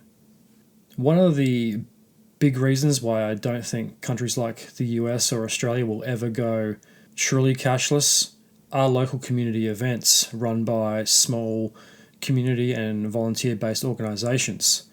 I don't remember seeing that on any of the reports or articles I read. It was all more regional communities and disproportionate communities in the population, such as the elderly, disabled, welfare, people trying to escape domestic violence, refugees and groups like that. I think one of the overlooked reasons will be community events such as fairs, cash in hand sales like trash and treasure, garage and yard sales are a big one. I haven't been to too many garage sales where they've only accepted on cashless payments. In fact, I've been to a couple of garage sales where I haven't had any money besides cashless, and they're like, oh, well, sorry, there's an ATM around the corner you could go to. Local markets is another big thing. The more modern day markets, some stallholders have cashless payments, but a majority are old-fashioned cash. Regional shows and fairs, where I am, there's a lot of country shows, such as like Easter fairs and shows, Christmas markets, all run by small local communities. You also have schools that hold their own markets and gala days that sell baked goods, trash and treasure, bric-a-brac, secondhand books, plants, clothes, that type of stuff. And one of the big ones, especially in Australia, is sporting clubs. A few of the sporting clubs around my area do have like club-based debit cards. You can get a card and you can load it up with money that can only be spent through the club. The only problem is the amounts are usually pretty specific. But when you buy stuff, you might not always spend the $50 you put on it. The only problem with that is it makes it very hard to track how much is left on the card. A majority of sporting clubs, I'd say, probably can't afford fancy setups like that where they have their own debit cards. A lot of them aren't the wealthiest of organisations and rely on grants and revenue via club members. So I'd say there's probably a majority of the sports clubs in Australia that are pretty much just cash and FPOS and credit payments. And I think that is going to be a big factor in preventing Australia from going completely cashless. Another big factor is tradesmen. A lot of tradies love to get paid in cash. I mean, who wouldn't? You can keep it off the books. There's lots of tradesmen in places like Australia and America, and I dare say a lot of them probably don't have a digital payment system set up on their work vehicles to take cashless payments. I dare say a lot of them probably would be happy with cash in hand. So there are some reasons why I don't think we'll ever go completely cashless. And as we've seen before, internet and technology infrastructure plays a large part in that, especially in regional and smaller communities. I think one of the biggest reasons why cash will always be king is the unreliability of the internet and technology infrastructure. How many times have point of sale systems and computer terminals crashed in shops? Or there's been a global outage caused by a software update. I can think of about 8 times this year where the point of sale system hasn't worked. Just a few weeks ago, in my local Audi, this happened. And I made sure I recorded this date. This happened on Tuesday, the 12th of November. The FPOS systems crashed, so there was no cashless or card payments whatsoever. You could only pay in cash. And this has happened a few times.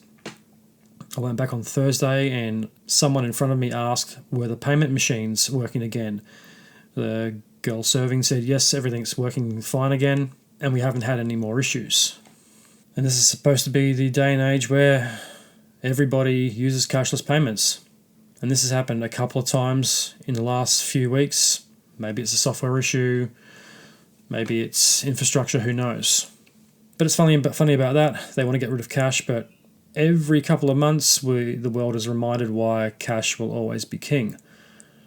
Because you don't have to download an app or use a card to access it or any type of electronic gadgets. You can just pull it out of your wallet, hand it over to the cashier, they put it through the register, give you your change, and you can be about your day rather than having to wait or refresh your system, turn it off and on, take it out of the wall, plug it back in, and then wait 10 minutes for it to boot up. My local post office, same thing. The new computer system they've got is fucking garbage. Every Monday, it's slow as shit. It doesn't want to work because it's been turned off over the weekend. By the time you get to Friday, it starts to slow down again. Scanners don't work. And of course, I got a QR code I use there that doesn't scan properly. And it happens the same time pretty much every single week on the same day, month after month. I remember when I used to work at Macca's, the system used to go down every once in a while.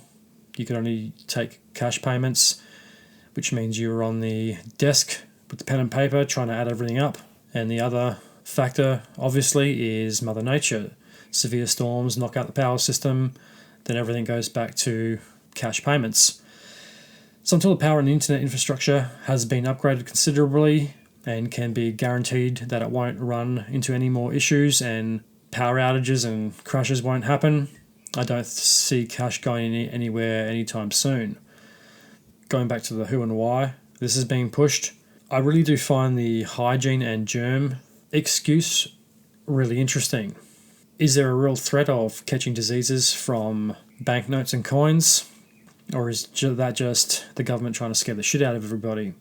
That one I find really interesting. And ultimately, we had the perfect excuse to scare the shit out of everybody and stop them from using cash. The pandemic was the excuse to bring that in. I don't think I agree with some of those reports saying that it was like 27% of payments were cash. Yes, it might have been, but I'd say it was probably more like 50-50, maybe 60-40 before the plague that people used cash. The plague comes in, and then overnight it isn't safe to use cash anymore because it might have germs on it. Despite Australian money being made out of a plastic polymer, you can literally put it in the washing machine, which I have done before. Australian money is pretty tough. It doesn't degrade that easily. It's not paper money like in the US. The only thing you don't want to do is keep it near a heat source or an open flame because it will melt. It also can be recycled after circulation. I can't remember if I've ever left a note in my pants pocket and it's been ironed. I don't think they melt from an iron. I think they're a bit tougher than that, but yeah, you definitely want to keep it away from an open flame. So, me being the curious person that I am, I had to look this up to see how much bacteria is collected on a banknote, specifically Australian notes. And according to a Google search, no, Australian money is not antibacterial, but it can have bacteria on it. Interesting. So I found a very interesting article on pmc.ncbi.nim.nih.gov. It's the National Library of Medicine, National Centre of Biotechnology Information, an official website of the United States government. The article is called Dirty Money, a Matter of Bacterial Survival, Adherence and Toxicity. I'm not going to read it all because it's fucking huge. It's edited by Andrew McDowell. Abstract. In this study, we report the underlying reasons to why bacteria are present on banknotes and coins despite the use of credit cards, mobile phone apps, near-field communication systems, and cryptocurrencies such as bitcoins, which are replacing the use of hard currencies. Cash exchanges still make up a significant means of exchange for a wide range of purchases. The literature is awash with data that highlights that both coins and banknotes are frequently identified as formalities for a wide range of microorganisms. Lovely. However, most of these publications fail to provide any insight into the extent to which bacteria adhere and persist on money. We treated the various currencies used in this study as microorganisms and the bacterial loading from human hands as the corresponding microbiome. We show that the substrate from which banknotes are produced have a significant influence on both the survival and adherence of bacteria to banknotes. Smooth polymer surfaces provide a poor means of adherence and survival, while coarser and more fibrous surfaces provide strong bacterial adherence in an environment to survive on. Yuck, I'm never going to look at money quite the same way.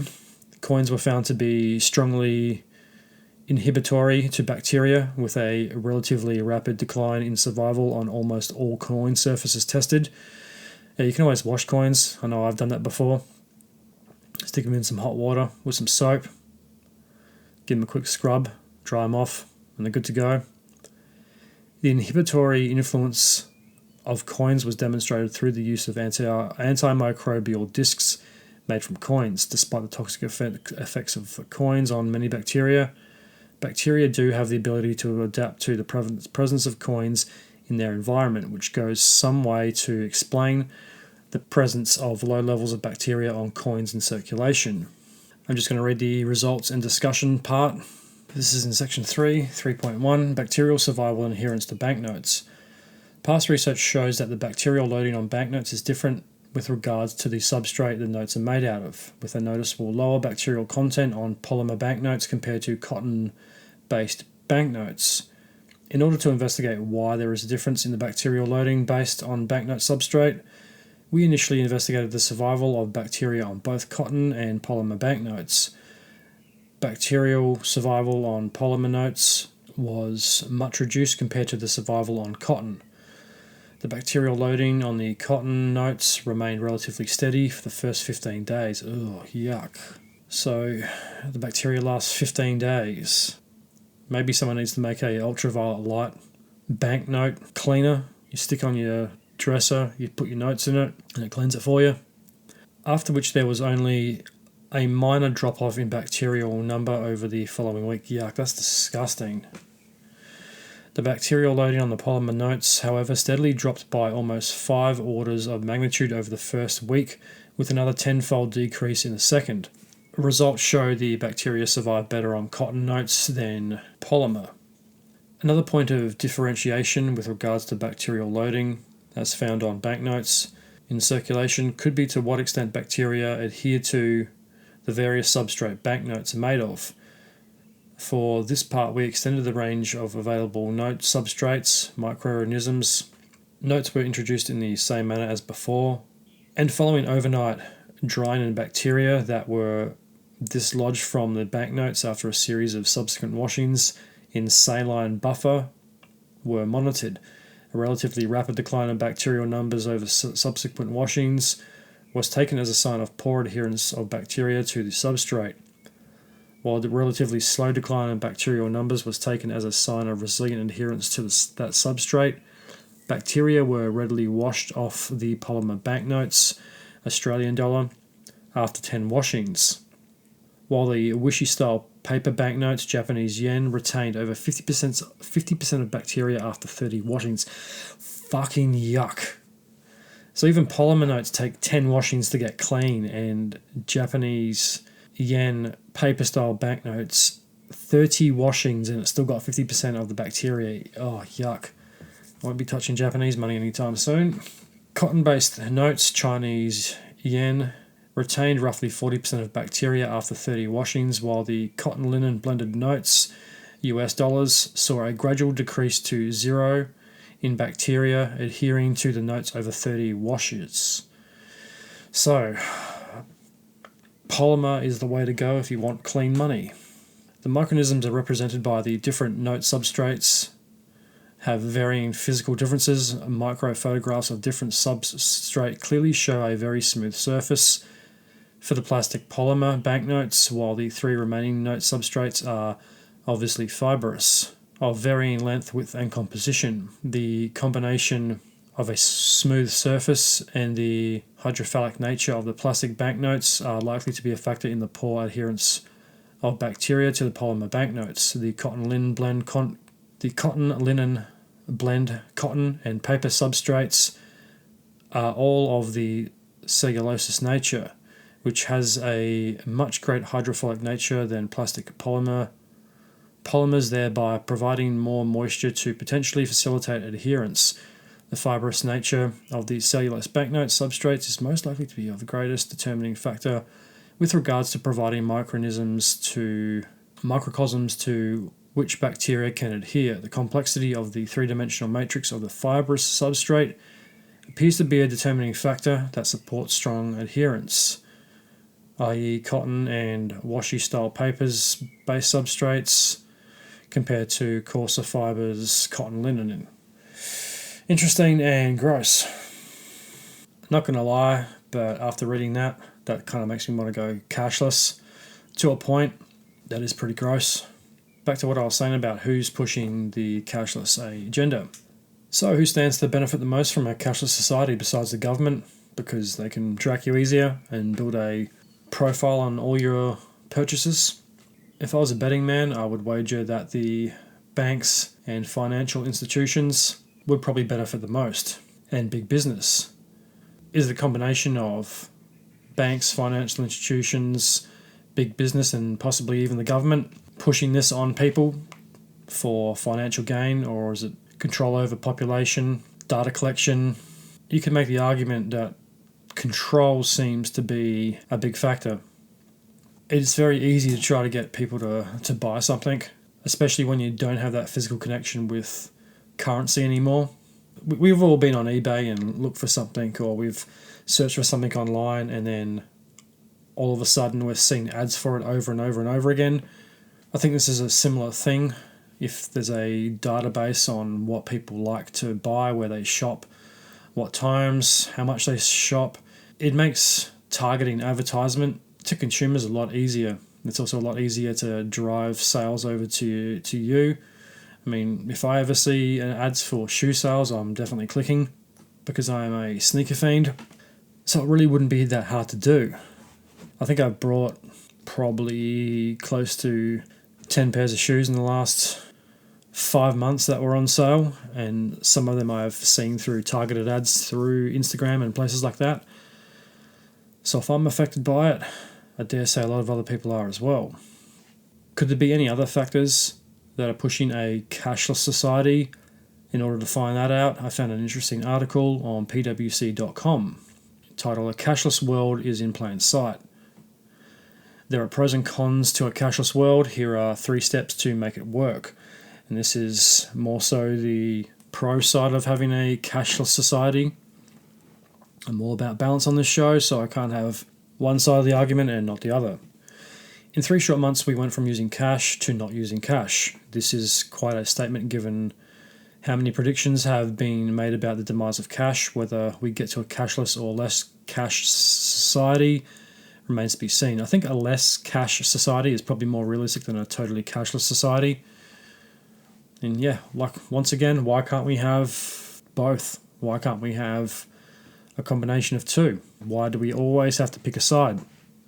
It seems the powers that be are always trying to cause a conflict based on a black and white argument. They always want to push people to joining a side in a pointless fight that doesn't really have to happen.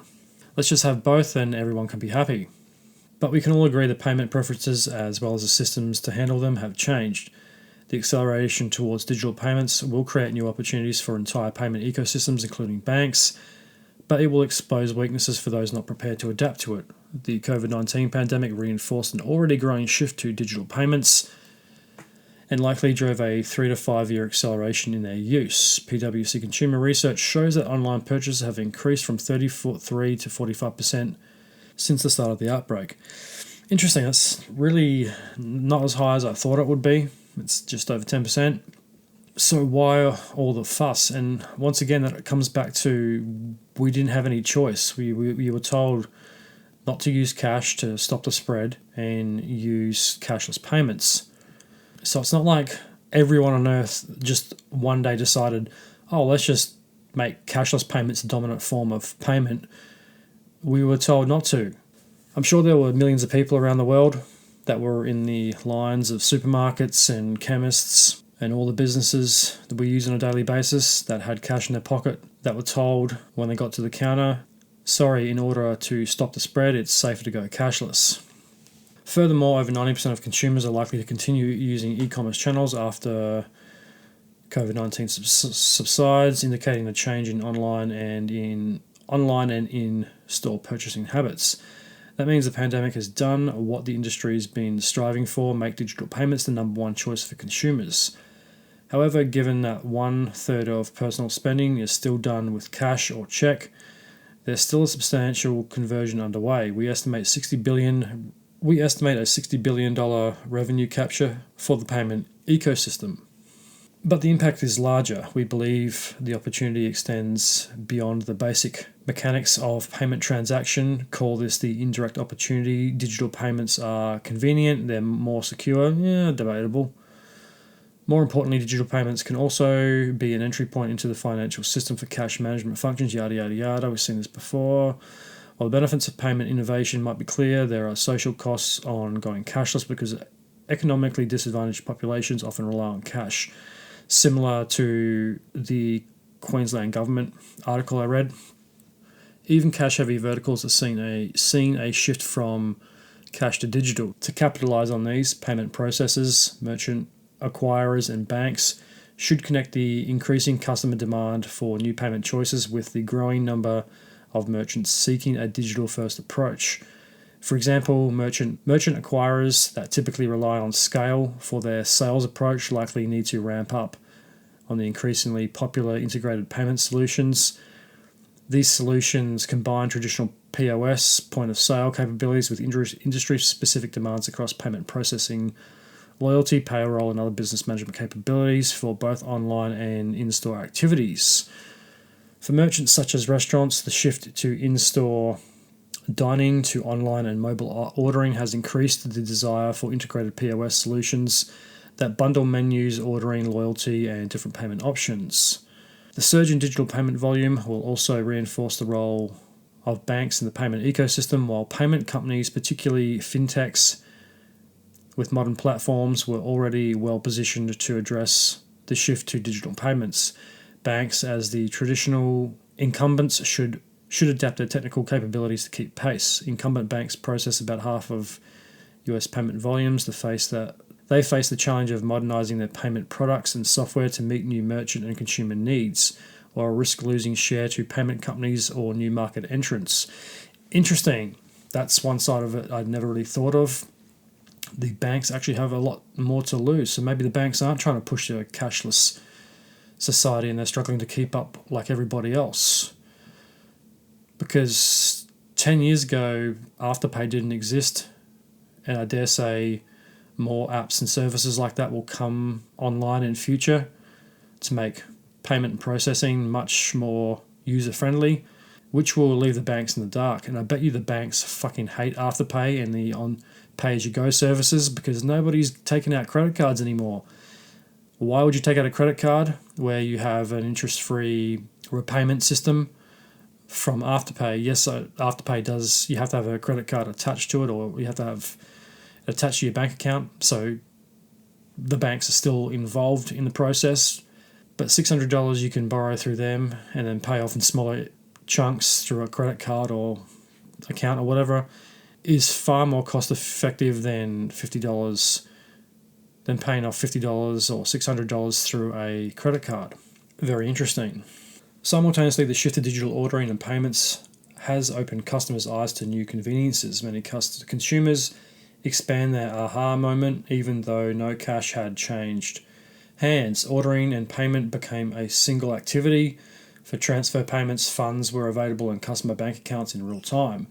As consumers move beyond the immediate health and safety concerns that force the shift to digital, we accept convenience to take over. We believe that when in-store commerce returns, convenience will likely be the appeal for digital contactless payments, making contactless the predominant form of payment for both online and in-store purchasing.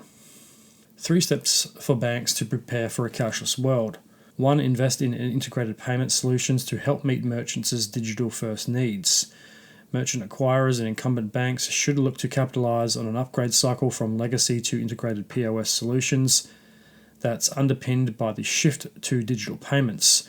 This may require firms to partner or build vertical-style software such as ordering or business management for the upgraded cycle to acquire new merchants. Firms should also look at form factors such as tablet or phone-based payment acceptance to offer more affordable options to smaller businesses. 2. Expand the adjacent areas to provide more money management capabilities. Integrated POS will do for merchants what mobile phones did for consumers, put more capabilities in their hands, literally. Payment companies like fintech should look at building additional software-based services such as checking payroll and cash management with their payment solutions, yada, yada, yada. 3. Explore the viability of new payment flows. The digital payment era is already ushering in new payment flows such as digital currencies, Bitcoin, and other currencies are beginning to leak into the traditional banking system as more merchants accept the currency and institutional clients' demands that the asset form part of the treasury operations. Very interesting. That was a very interesting article. I hadn't thought about third-party payment options being a threat to the banks. So, just do a quick Google search and you'll find countless articles pushing for a cashless society. I found very few articles preaching the downside of it, or more importantly, the why and do we really need it? The plague is over, but the powers that be still want to control and track everything we do. The more conspiratorial side of me thinks. The one question that really gets me is, yes, we know that there was a rise in cashless payments during the pandemic. Yeah, that's well documented and very obvious. We all lived through it. But did anyone who engages and is in part of a modern society ever actually ask for a cashless society? In my personal opinion, I think technology needs to be slowed down a bit. At the moment, we have a technological glut of useless gadgets and contraptions that are supposed to make our lives easier, but somehow have made us disconnected from one another and from nature around us. They've made us morally corrupt or morally stupid. They've ruined people's attention spans and the ability to communicate. So maybe we need to take a technological left turn and go back 10 years. I'm not saying we should get rid of all technology altogether, otherwise I wouldn't have a podcast. I do like technology, as do most people who probably use it. But maybe we just need to slow down. Do we really need a new phone, iPad or smartwatch every year? I think the answer is pretty obvious, and that's a no. I got an iPhone 11 and it's pretty good. It's the best version of the iPhone that I've used. Do I need an iPhone 16? Probably not. I don't really want to pay $2,500 for one. Yeah, the camera could be better on the iPhone 11, but doesn't that make you problem solve and figure out a better way to take photos or to do whatever it is you do on a phone, rather than just upgrading to the next one and creating more useless pieces of plastic that are going to end up in the ocean? The other side of technology is just everything is so over-engineered now. Everything is techified. I think places like Japan really have life figured out. They have a balance. Japan has 1 foot in the past, 1 foot in the future, and its head in the present. And I think that is the perfect way to live.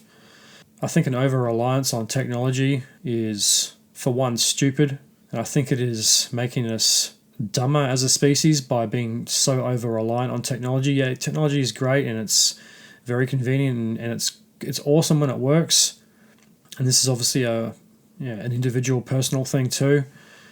But we've become so reliant on it, like hardly anybody can do anything now without some technological assistance.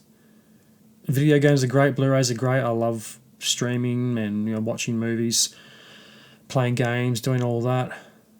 But we don't appreciate the things around us anymore because technology's also made us a hell of a lot more busier and a hell of a lot more lustful and envious of other technology people can afford. And it makes us go into debt because we have to have the new thing to keep up with the Joneses. My friend's got this new iPhone, I have to get one too, but maybe you can't afford it. Then all of a sudden you're committing to a 2 or 3 year phone plan that you can't really afford just so you can have the new technological gadget. I don't think technology is worth losing our collective souls or selling all our information to these faceless and immoral technocracies. Frank Herbert warned us of this when he wrote June, but no one listened. I think we need to go back a few steps. I think the real kicker that really changed the cashless game and really made it easy for all the fuckhead tech geeks out there was first smartphones and then the invention of the smartwatch and digital payment methods like Apple Pay on Apple Watch and iPhone and Google Pay on Samsung and Android devices. Which are all well and good, but I feel those people who rely on that want to get seen using technology to appear sophisticated when in reality you just look like a fuckhead. And a quick story about tech wankers who think they look cool by paying on a Apple Watch or a smartwatch as opposed to card or cash. I remember being at the post office and Aldi and being behind someone or next to someone who has tried to use their Apple Watch to pay for something and it doesn't work and they look like an absolute fucking tool. A couple of months ago I was at the post office, I was paying for something, there was a guy next to me. You could tell he was one of those tech geeks who had to have the latest gadget despite looking like a stay-at-home dad. He pulls his phone out, he goes to pay, he's going through his phone. I was at the counter for quite a while and I'm thinking, what the fuck is taking this guy so long? He's just like, give me a minute. He's going through his phone, he's scrolling through pages trying to find the payment app. He opens the app, but he's being logged off and he couldn't remember his details. He's trying all the passwords he can remember. He's standing there for what seemed like 5 minutes. That didn't work. He couldn't remember the passwords. Then he tried to use another payment app on there. That didn't work. And then he says, I'd pay with my wallet, but I left that at home. And I'm thinking to myself, what the fuck? How more disorganized can you get? How do you leave the house without a wallet? Because he was solely reliant on the ability to open the payment app and pay for something, but obviously that didn't go to plan. So then he goes, I'll just wait there, I don't live that far away. Then he had to drive home and get his wallet and I'll log into the phone. Another quick story, I was in line at Aldi, there's a couple of people in front of me, this woman's doing her grocery shopping, she's trying to pay at the front, she gets her Apple Watch, she tries to scan, doesn't work, tries to scan again, tries cleaning the watch off, scans again, doesn't work. I'm just thinking, if you had to pay for your card, you'd be walking to the door by now, and you wouldn't look like a moron. So then she finally gives up on the watch, then resorts to pulling the wallet out and paying for it via card. I'm thinking, what the fuck didn't you just do that the first time? I saw another guy at Aldi. All these tech stories seem to involve Aldi. Same thing, guy had the watch, he's trying to scan it, and he thought he was really cool because someone said cash or card. He goes, I'll pay via Apple Pay, and he's trying to get his watch to work. Same thing, it didn't work. And he just looked like a knob and a smart ass. Technology is great when it works, but when it doesn't, you just look like a complete and utter wanker, holding up the line at Aldi with everybody staring at you, trying to get your Apple Watch to work. Another story involving the post office, I was there. Same thing, woman was trying to pay via a bundling app on her phone. Same thing, she was logged out of it. She tried to get into it. It didn't work, and she didn't bring a wallet with her. Once again, she's relying solely on technology. You always have a backup plan, and she tried several different apps, and she was logged out of all of them. And she was there for ages. I was there for 5 or 10 minutes. She had a kid with her, and then she just had to leave what she wanted to send at the counter, go home and get the wallet. And once again, it's fuckheads like this wanting to look cool with a gadget in front of people, and we think this shit makes our lives convenient and easier, but it doesn't. It takes time to install, it takes time to set up these accounts, There's always technical difficulties. As I mentioned on a previous episode, I don't think I've ever set up an online account that hasn't taken at least 30 to 45 minutes. Something always goes wrong. I always have to end up doing passwords 3 or 4 times. It's a fucking nightmare. It's far easier to pull your wallet out of your pant pocket, pull cash out, give it to the cashier, than be on your merry way. Once again, technology is great when it works. When it doesn't, life was far more simple and easier and less time consuming when the phones were dumb and people were smart. And going back to surcharges, I think someone is definitely rigging the game. There are surcharges for card payments, tap and go, and now even cash. I really hate venues when they say they're cashless or no cash payments. I mean, is it even fucking legal to do that? Well, apparently it is, because otherwise people wouldn't do it. But can you really refuse legal tender? The pandemic's over. There's no good reason not to accept cash. If you're a business that only takes cashless payments or insist on a cashless payment over a cash-based one, I think it's pretty obvious you're just trying to collect the extra surcharge fees to make extra revenue, even though it's not a lot. But you times that by how many people use a cashless payment, especially if you are like a cafe or a restaurant that is only cashless. Everyone has to pay that surcharge. If you have 300 customers a day or 100 customers, whatever it is, times that by a week, a month, a year, that's a lot of free money you're getting through surcharges. And that just seems to be the default excuse now. We're just a cashless venue. We're a cashless restaurant. We don't want you to use cash here. Yeah, maybe there is a thing that they don't want to have to pay someone from the security guard from the bank to come pick the cash up once a week. When I was a manager at McDonald's, that used to happen. All the cash was stored in a safe, and on Tuesday mornings, the armor guard guy would come in, sign for it, take it straight to the bank.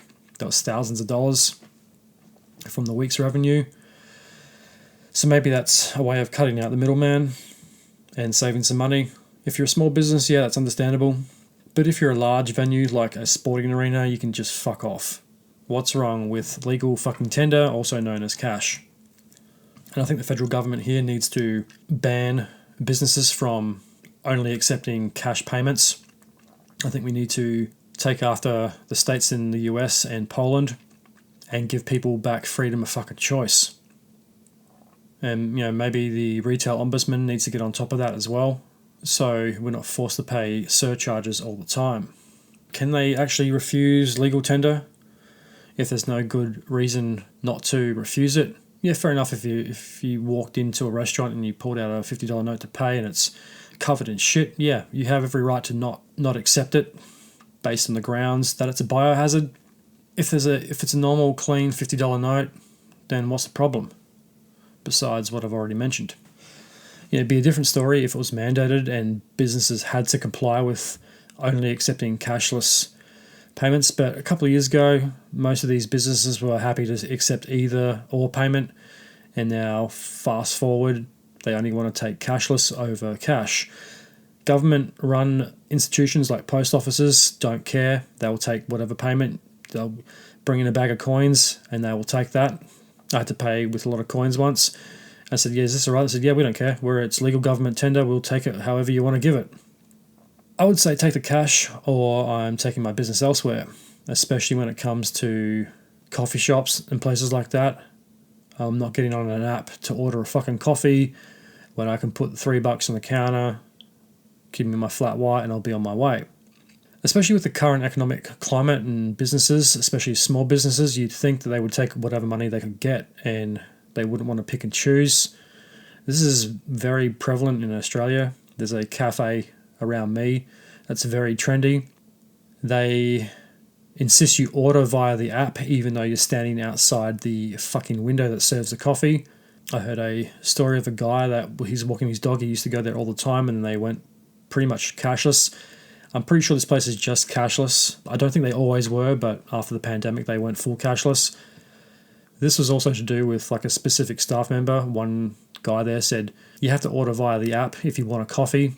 And he replied, well, how do I do that? He talked him through it. He said, yeah, go download the app from the App Store. And of course, you got to fucking create an account. So he's there trying to figure it out. And another barista comes up to him and said, "Oh, can I help you?" And he said, "Yeah, I'm trying to download the app to get a coffee." He goes, "No, don't worry about that. Come in and just order through the counter." He was a bit confused, said, "Well, this guy's told me to do this." Like, well, I don't know why he told you to do that. We don't insist that you pay via our app. As long as it's a cashless payment, they don't really care. So I guess it also depends on who you talk to and what mood the staff are in. I wouldn't shop somewhere that insists on cashless payments. I would take my business elsewhere. Money is money, or should I say currency is currency, no matter what form it takes. Don't spend your money at places that won't take your hard-earned cash. If they refuse to take it or force you to pay on a card or cashless, then hit you up with a surcharge or a service fee or whatever other fucking fee they want to justify using the fucking only payment method available to you. Take your business somewhere else.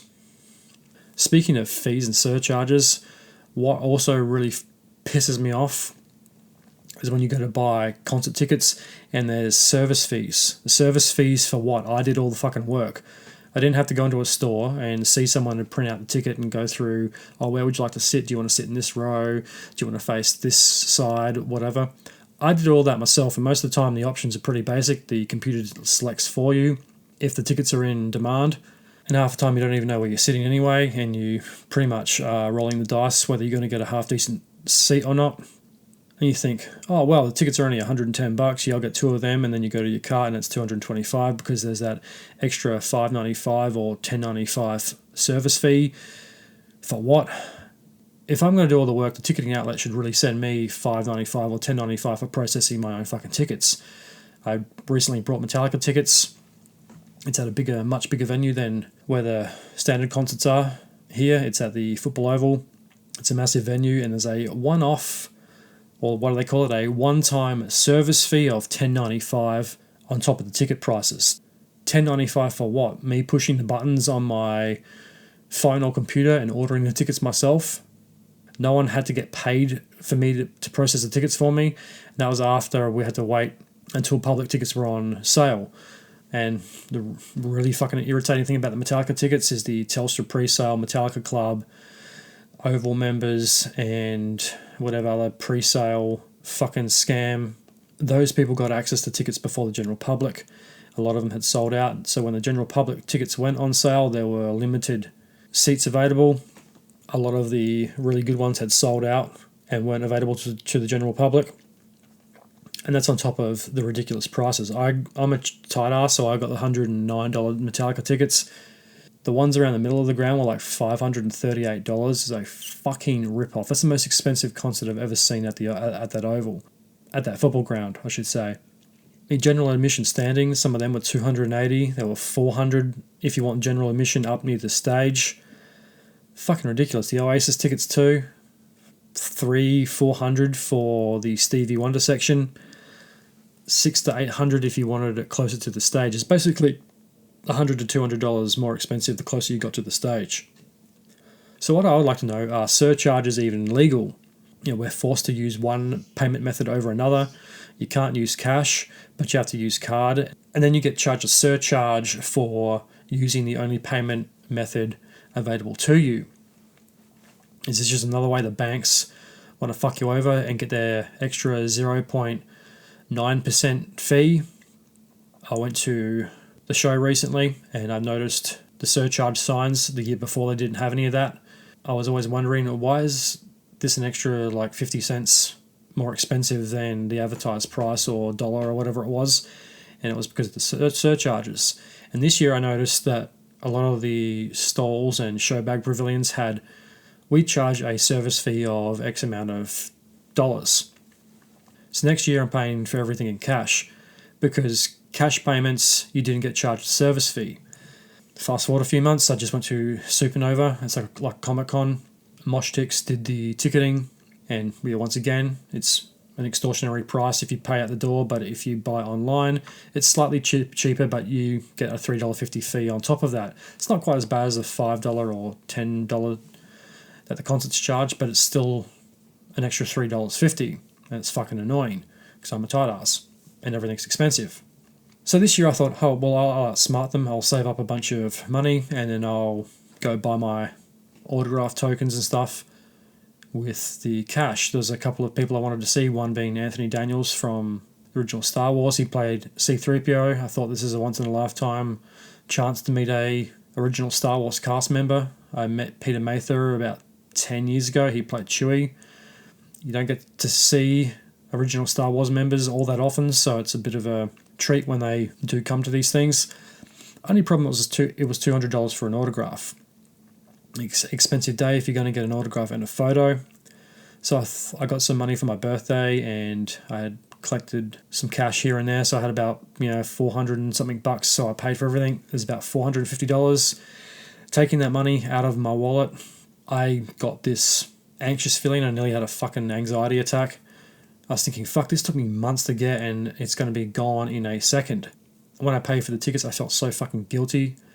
This generation doesn't know what that feels like, to actually earn money, to see it in your wallet, pulling out the notes and holding it, knowing that this is the actual value. This is what $400 or $500 looks and feels like. And then in a second, it had all been spent. To my surprise, Moshtix was charging an extra $3.50 transaction fee. So this wasn't a surcharge or a service fee or any other type of service-based scam fee. And I really do think they're all scams.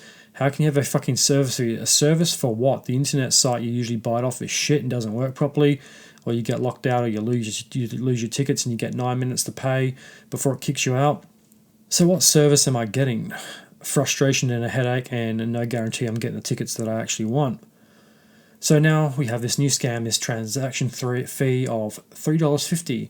I noticed this last year, and that's why you have to buy all your autographs at the same time, because if you go back and get one later on, if you decide, I want to meet this person, you got to get another $3.50 on top of that. So it's better just to buy all of them at once and incur the one-time fee. Last year I paid on my card, and I thought this must be a hidden surcharge. And I thought if I paid cash this year, I'll be really smart and get around that. But I know the house always wins, because that it was a one-time transaction fee. So whether you paid cash or card or golden eggs, you got the $3.50 transaction fee. So you basically have to go fuck yourself at that point. So I had to pay the $3.50 transaction fee and be on my merry way. It was still a good day. I didn't let it get to me, but I remember after I spent the money, I felt generally worried because it took me a long time to get. I actually felt quite a lot of anxiety, and I was like, fuck, I just spent $450. Fucking hell. And that was just on tokens to meet people. I could have, I could have spent that on food or, whatever. It's coming up to Christmas. I could have used it for that. I have to remind myself that it was a once-in-a-lifetime opportunity, and I definitely would have regretted it if I hadn't have gone, or if I hadn't have met the people that I wanted to.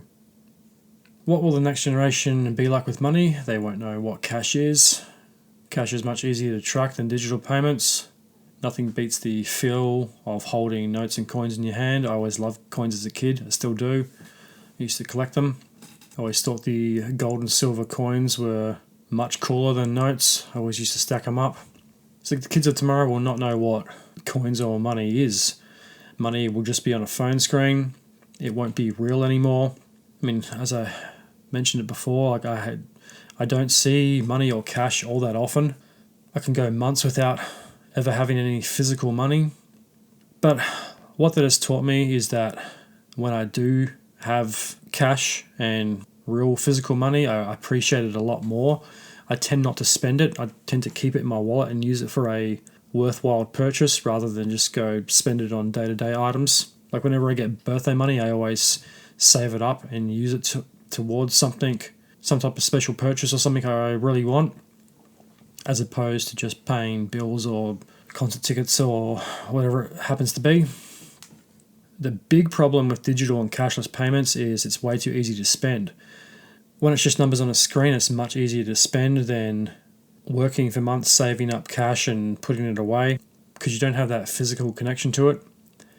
Tight as I am with money, I've also found that when I spend online, I'll hum and ha for ages, especially when something's on sale. I'll keep it in my cart, then I'll be like, I'll get that next week when I have a bit more money, and then I'll succumb and go, fuck it, it's on sale, I'll get that. Well, I might as well get this as well, that's on sale too.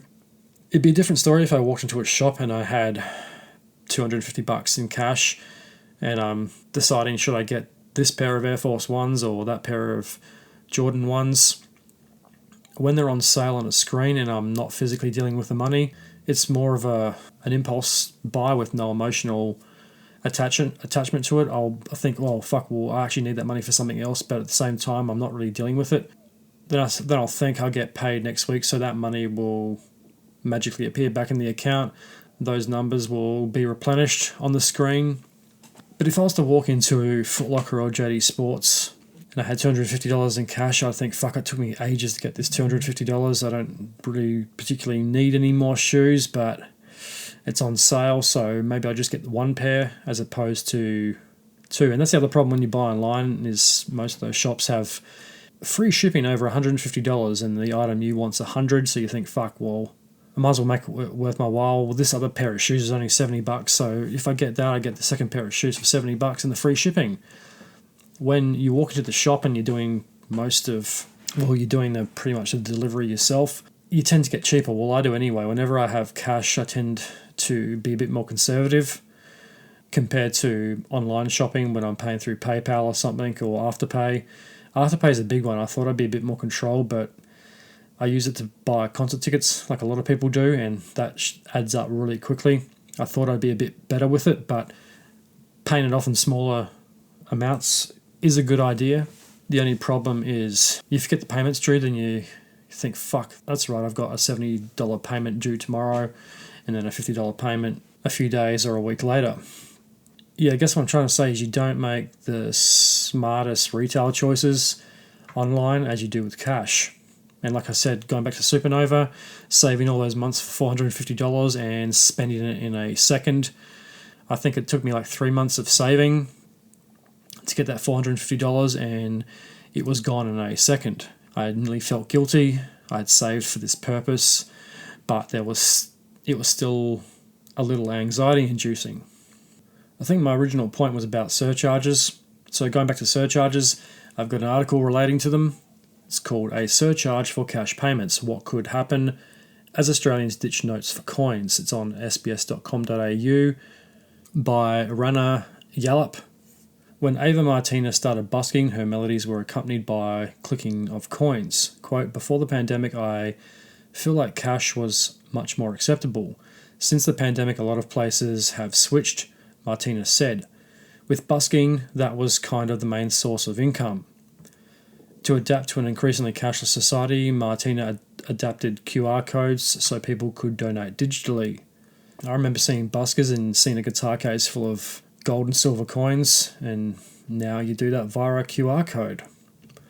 It's amazing how quickly society has changed in the last 5 years. It's frightening where we're going to be in another 5 years, and yeah, what can happen, because it seems like the last 10 years before the pandemic progressed at a relatively normal pace, and the last 5 years we just had this accelerated transition in society.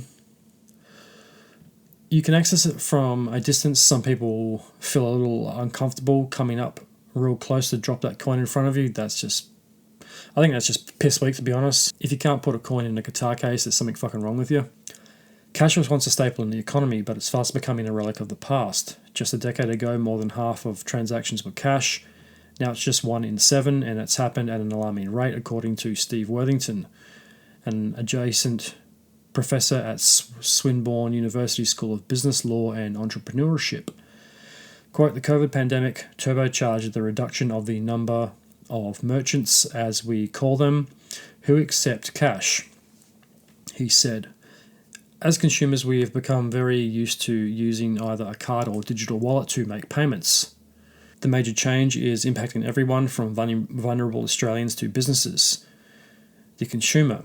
There are undeniable benefits to going cashless, and most Australians prefer to use card. It's faster, you don't have to carry cash, because that's so hard, and card payments are accepted by 97% of merchants. Interesting, according to research by the RBA. But digital payments have shortfalls, including their reliance on the internet, which can prove problematic in times of crisis. Quote, we have had examples in the bushfires down the south coast, said John Hawkins from the University of Canberra, School of Politics, Economics and Society. The people who have had a bit of cash on them didn't have a problem. The people who had no cash did have a problem. And, I hate to say it, I would fall into that second category, as would a lot of people. The transition away from cash has also had a disproportionate impact on vulnerable people. Yada, yada, we've seen that before. We see that bank accounts are difficult to get for younger people, for newly arrived migrants, Chambers said. Anglicare Australia works a lot with children who live in and out of home care. As they grow up in foster care or even residential group care, it can be very difficult for them to prove their identity. Okay, interesting. I suppose that also connects back to the episode I did on Australia's digital ID. If you can't prove your identity, it's going to be very hard to get a bank account and therefore a job and earn any type of money, which could also have a huge impact on crime rates.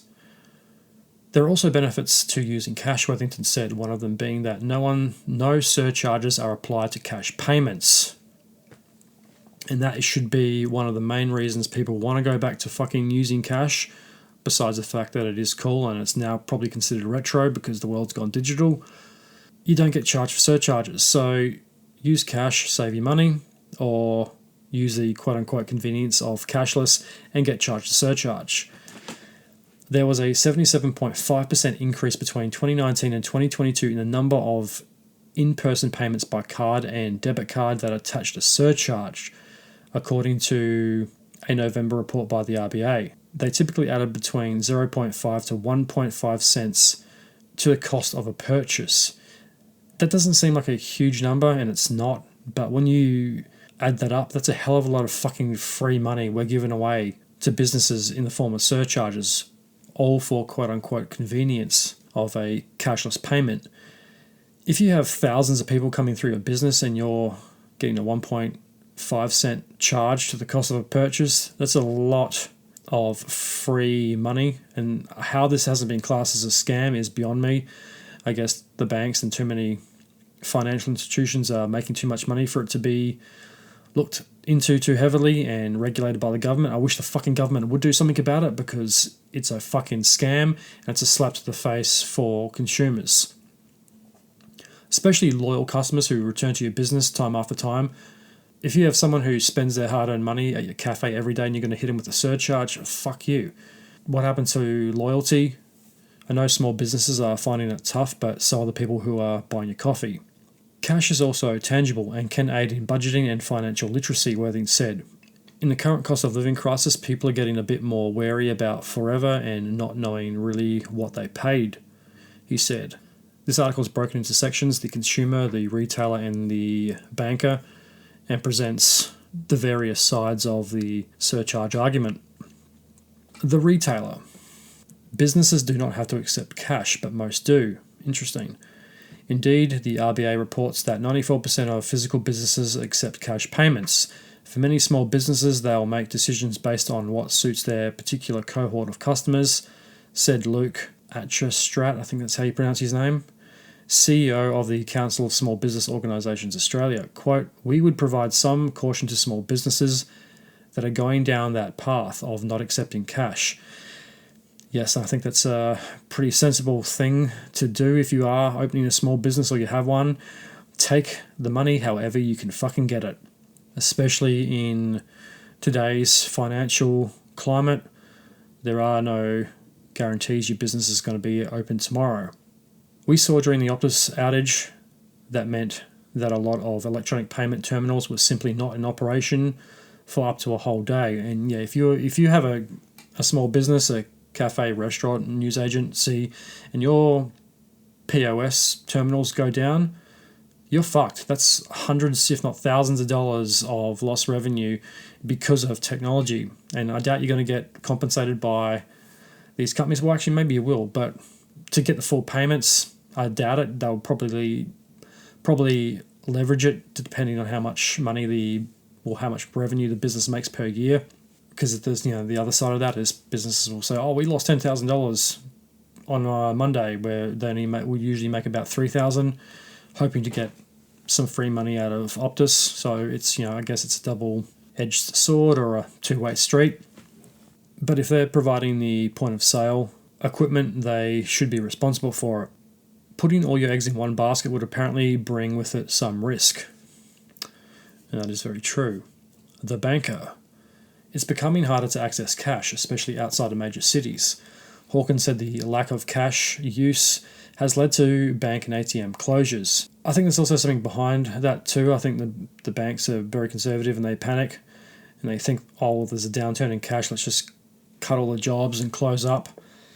But they're also outsourcing their customer service too, so why not transition their frontline bank staff into customer service or online payments or something like that rather than just close the branches? I don't know, maybe they do. I just tend to think banks in this day and age are inherently evil and don't have the customer's best interest at heart. There are fewer people who use them, fewer people who go into the branch and withdraw cash, he said. So there are fewer branches that are viable.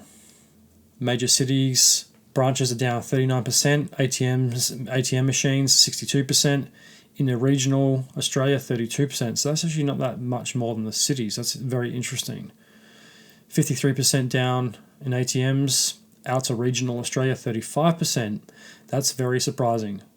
45% down in ATM machines, remote Australia 35%, 39% for ATMs.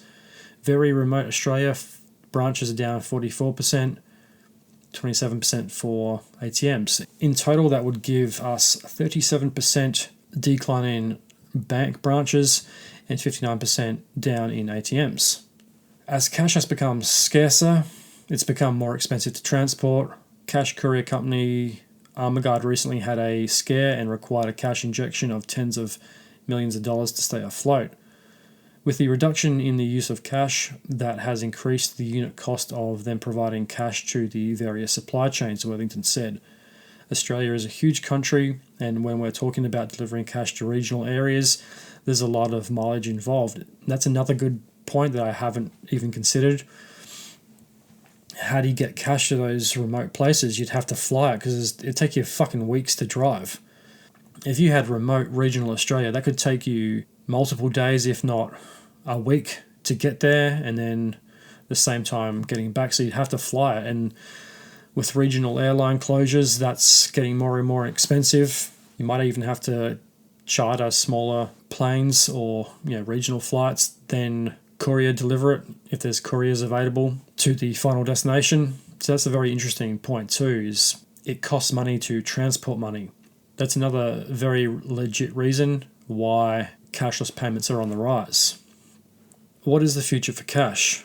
The federal government and the RBA are committed to keeping cash as a payment option in Australia, but the central bank's governor, Michelle Bullock, has said the cost of providing cash services is becoming more expensive. Cash is becoming more expensive. That's a very odd concept to think about. It's these increasing costs that make Hawkins wonder if we could see businesses apply a surcharge for cash payments.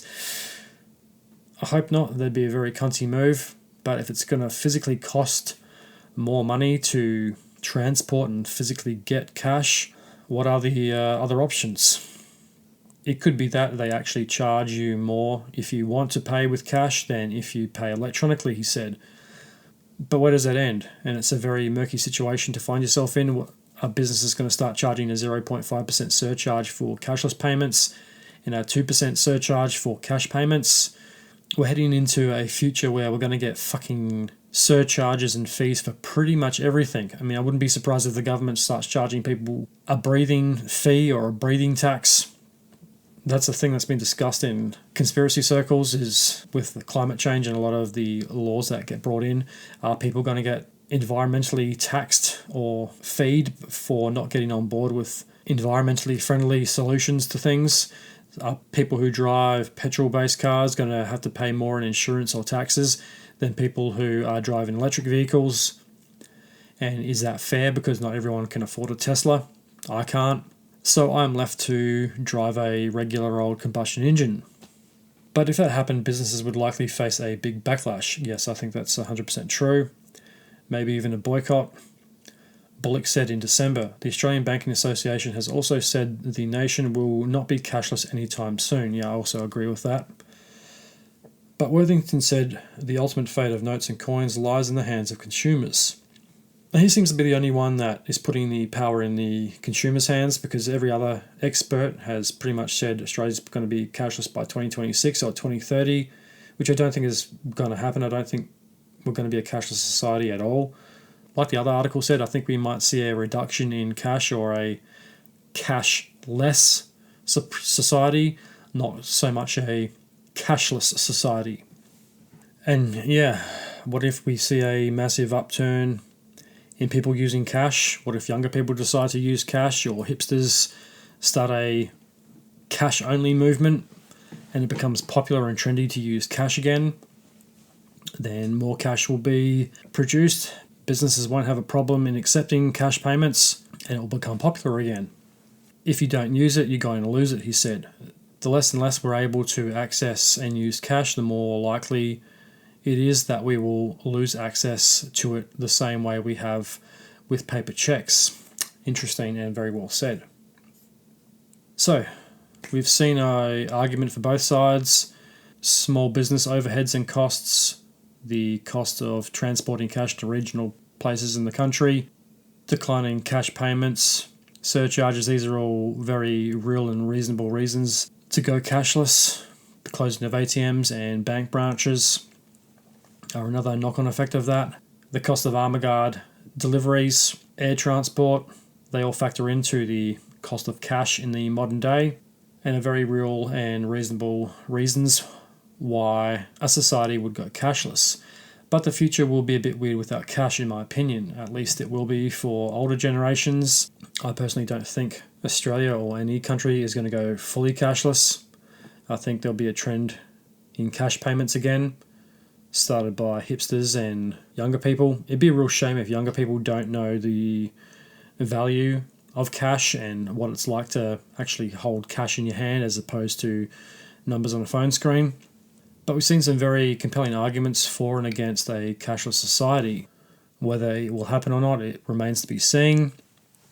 So what do you think? Do you think we'll go cashless, or do you think cash will make a comeback? Why can't we just have the two options? Maybe cash will be reduced, maybe it will be a bit rarer, but it will still be there.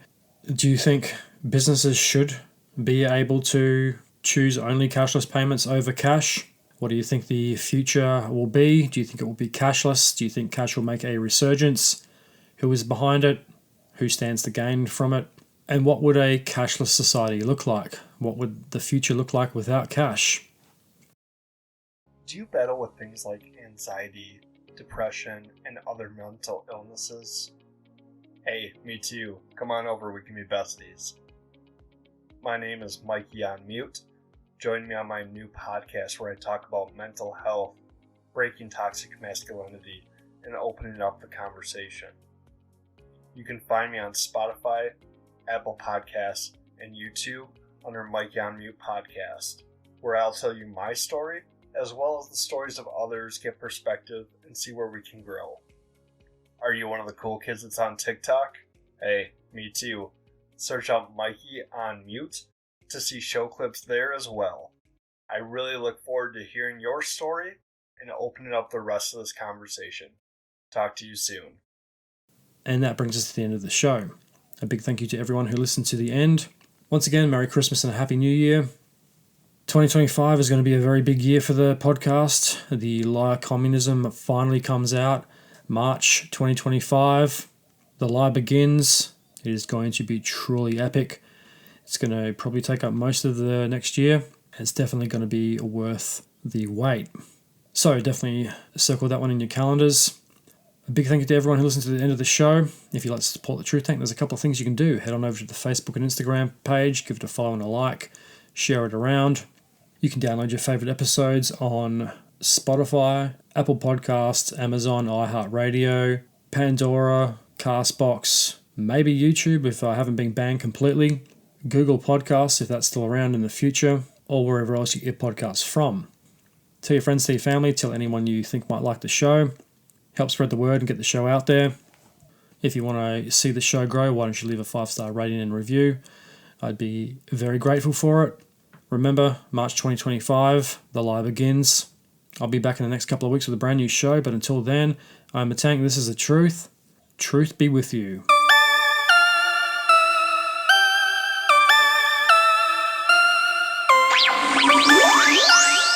Peace out.